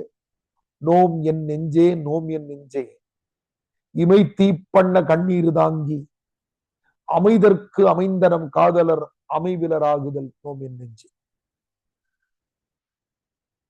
தலைவி தோழியிடத்திலே சொல்லுகிறாள், நான் என்ன செய்ய முடியும், என்னுடைய நிலை இப்படித்தான் இருக்கிறது. நெஞ்சத்தனத்திலே பேசுவதை போல தோழியிடத்திலே சொல்லுகிறாள், என் நெஞ்சமே நீ வருத்தப்படுவாயாக, என் நெஞ்சமே நீ வருத்தப்படுவாயாக. இமைகளை எரித்து விடுகிற அளவுக்கு நமக்கு கண்ணீர் வந்து கொண்டே இருக்கிறது. அந்த கண்ணீரை நான் தாங்கிக் கொண்டிருக்கிறேன். இதனால் வரையிலே அன்பு அருள் நிலையிலே நம்முடன் பொருந்தி இருந்த நம்ம தலைவர் இன்னைக்கு பொருள் தேடி நம்ம பொருத்தமற்ற ஒரு செயலை நோக்கி செல்லுகிறார். இதை பார்க்கிற போது என் நெஞ்சமே நீ வருந்துவாயாக என்று சொல்லுவதாக இந்த பாடல் அமைந்திருக்கிறது. நெய்தல் திணை பாடல்னாலே கண் அல்லது கண்ணீர் அந்த பாடல்ல இடம்பெற்றிருக்கும்.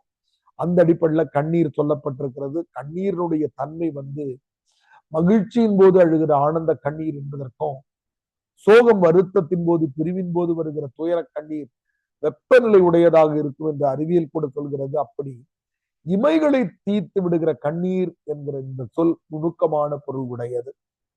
அவ்வளவுதான். அவ்வளவுதான். ரொம்ப எளிமையான பாடல் இது. பாடம் 5ஆம் பாடல் கூட ரொம்ப சின்னதுதான். இன்னைக்கு வேண்டாம், நம்ம நாளைக்கு படிப்போம். 4ஆவது பாடலோட இன்னைக்கு முடிச்சுப்போம். இந்த பாடல் யாராவது மனப்பாடம் பண்ண முடிஞ்சிருக்குமா? ஏன்னா சொற்பொருள் பின்வரும் நிலை அணியில நமக்கு இருக்கக்கூடிய 4, 4, 8, 3, 11, 15 வார்த்தையில 3 வார்த்தை நோமின் நெஞ்சே தான். 15ல 6 வார்த்தை நோமின். நோமின் ஒரு வார்த்தை, நெஞ்சே ஒரு வார்த்தை. நோமின் 15ல 6 நோமின் நெஞ்சே தான். 2வது வரியை முடிச்சுட்டாக்கா 3வது வரி முரண் தொடை. அமைதற்கு அமைந்தது அமைவிலர் ஆகுதல். ரெண்டும் ஆப்போசிட். அதனால முரண் தொடை. இதுவரையில் பொருந்தி இருந்தார், இப்ப பொருத்தமற்ற செயலை செய்கிறார். அது ரெண்டும் ஆப்போசிட் வேர்ட்ஸ் என்பதால அது முரண் தொடை. அது உங்களுக்கு தெரியும். முரண் தொடைன்னு குறிச்சவங்க. நோமின் நெஞ்சே, நோமின் நெஞ்சே, இவை தீப்பண்ண கண்ணீர் தாங்கி, அமைதற்கு அமைந்தனம் காதலர் அமைவிலர் ஆகுதல். யாரொருத்தவங்க பாடல் சொல்லுங்க, ஒருத்தவங்க பொருள் சொல்லுங்க. வகுப்பை நிறைவு பண்ணிக்குவோம். நாளைக்கு 7, 7:05 தொடங்கிடுவோம். நாளைக்கு 6 பாடல்கள் நம்ம. மோகனப்பிரியா சொல்லுங்க. டெல்லி பாபு 2 பேருமே ஆன் பண்ணிருக்கீங்க. மோகனப்பிரியா சொல்லுங்க. நோமன் நெஞ்சே, நோமன் நெஞ்சே, இமை தீப்பண்ண கண்ணீர் தாங்கி, அமைந்ததற்கு அமைந்தான் நாங்க காதலர் அமைவிலார் ராகுதல் நோமன் நெஞ்சே. இப்ப படிச்சாமா? காலேஜில் படிச்சிருக்கீங்கம்மா? ஐயா இப்போ படிச்சது நீங்க சொன்னதான் ஐயா. நான் காலேஜ்ல படிக்கல. Very good. டெல்லி பாபு சொல்லுங்க. ஐயா, நோமென் நெஞ்சே, நோமென் நெஞ்சே, இமைதி பண்ண கண்ணீர் தாங்கி, அமைதற்கு அமைந்த நன்காதலர் அமைவிலர் ஆகுதல் நோமென் நெஞ்சே. நன்றி. அமைவிலர் ஆகுதல். Very good. வேற யாராவது பாடம் சொல்றீங்களா? பொருள் எளிய பொருள் தான். யாராவது ஒருத்தவங்க எளிய பொருள் தான் சொல்லலாம்.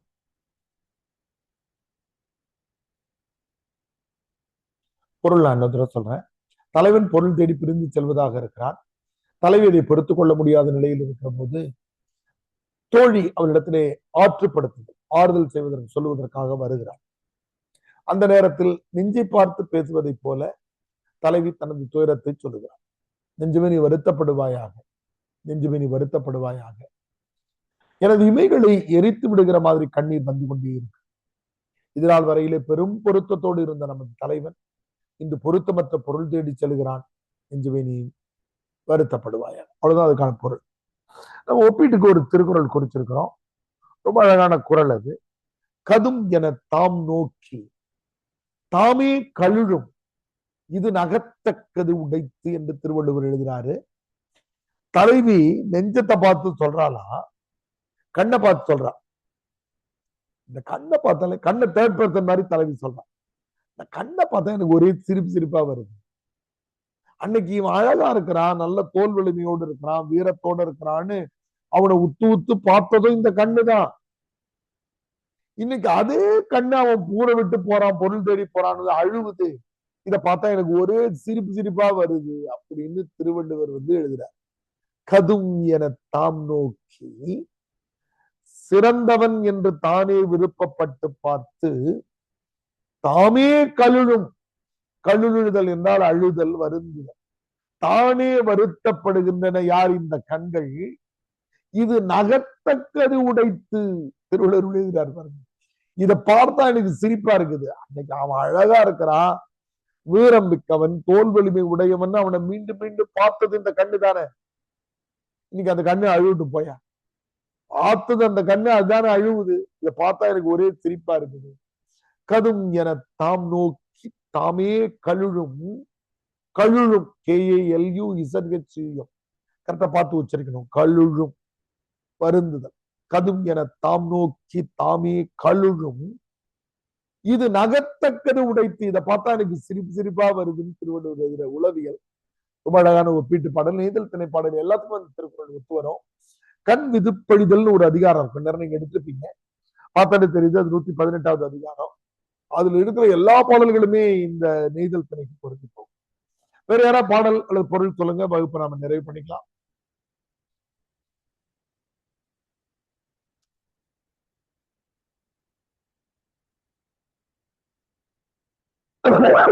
பொருள் எளிமைதானமா? யாராவது சின்னதமா சொன்னவங்களுக்கு வாய்ப்பு தருவோமா? டெல்லி பாபு அல்லது மோகன பிரியா சொல்லுங்க. வீடியோல ரெக்கார்ட் ஆகும்போது கிளாஸுக்கு வராத பசங்க, நான் கேட்டுட்டு நான் கேட்காம நீங்க சொல்லாம இருந்தீங்கன்னா தெரியாது, கேட்டுட்டு நீங்க சொல்லாம இருந்தீங்கன்னா அந்த வீடியோ ரெக்கார்டிங்க பாக்குறவங்க டிமோட்டுக்கு ஒரு கஷ்டமான பாட்டு போட்டுருக்குன்னு நினைச்சுவாங்க. அதுக்குதான் உங்களை கட்டாயப்படுத்தி நான் சொல்ல வைக்கிறேன். சொன்னவங்களே சொல்லலாம். கோமதி சொல்லுங்க, டெல்லி பாபு சொல்லுங்க. என்னுடைய துன்பத்தினால் வந்த கண்ணீரின் வெம்மை தாங்காமல் இமைகள் தீயும் அளவிற்கு இருக்கிறது. இந்நாள் வரை எம்முடன் பொருந்தி இருந்த என்னுடைய தலைவராகிய காதலர் இன்று பொருத்தமில்லாத வகையில் பொருளை தேடி என்னை பிரிந்து சென்றிருக்கிறார் என்று என்னுடைய மனம் வருந்துகிறது என்று சொல்றாங்க தலைவர். நன்றி. நீ மருந்துவாயாக மனதை பார்த்து பேசுற மாதிரி தலைவிட்ட தோழிகிட்ட சொன்னாங்க. நல்லது, நாளைக்கு நம்ம ஒரு 7:05 தொடங்கிடுவோம். நாளைக்கு நம்ம எனக்கு தெரியும் 6 பாடல்கள் படிக்க முடியும். 4வது பாடல் வரைக்கும் வந்திருக்கோம். 5, 6, 7, 8, 9, 10 வேகமா படிக்க மாட்டோம். நம்ம கரெக்டான டைம் தொடங்குறதால 6 பாடல்கள் படிக்க முடியும். 4ல இருந்து 5 நாள் போகும் குறுந்தொகை. இன்னும் 4 நாள் போகும். ரொம்ப முக்கியமான பகுதி. முதல் தாளுக்கு விடை எழுதுறதுக்கு பல்வேறு வகைகள்ல பயன்படும். அதுல படிங்க. இதனுடைய ஆடியோ எல்லாம் நம்ம டெலிகிராம் குரூப்ல போட்டுக்கிறோம். யாராவது ஒருத்தவங்க வாய்ப்பு இருந்ததுனாக்கா, மோகன பிரியா அல்லது கோமதி யாராவது ஒருத்தவங்க டெலிகிராம்ல போயிட்டு மியூசிக்னு தேர்ந்தீங்கன்னாக்கா குறுந்தொகைன்னு இருக்கும். இந்த 5 பாடல்கள் 10 பாடல்கள் முதல் 10 பாடல்கள் அங்கிருந்து ட்ராக் எடுத்து கரெக்டா ரீநேம் பண்ணி அங்கிருந்து எடுக்கும்போது பேர் விழாது. அதனால உங்களுக்கு ஸ்டோர் பண்ணி குறுந்தொகை 1, குறுந்தொகை 2 போட்டு அந்த ஆடியோ மட்டும் எடுத்து இங்க போடுங்க. அல்லது அந்த ஆடியோ கேட்டுக்கிட்டே இருங்க. நீங்க நல்லா இது பண்ணலாம். நன்றி. நாளைக்கு சந்திப்போம். மகிழ்ச்சி. வணக்கம்.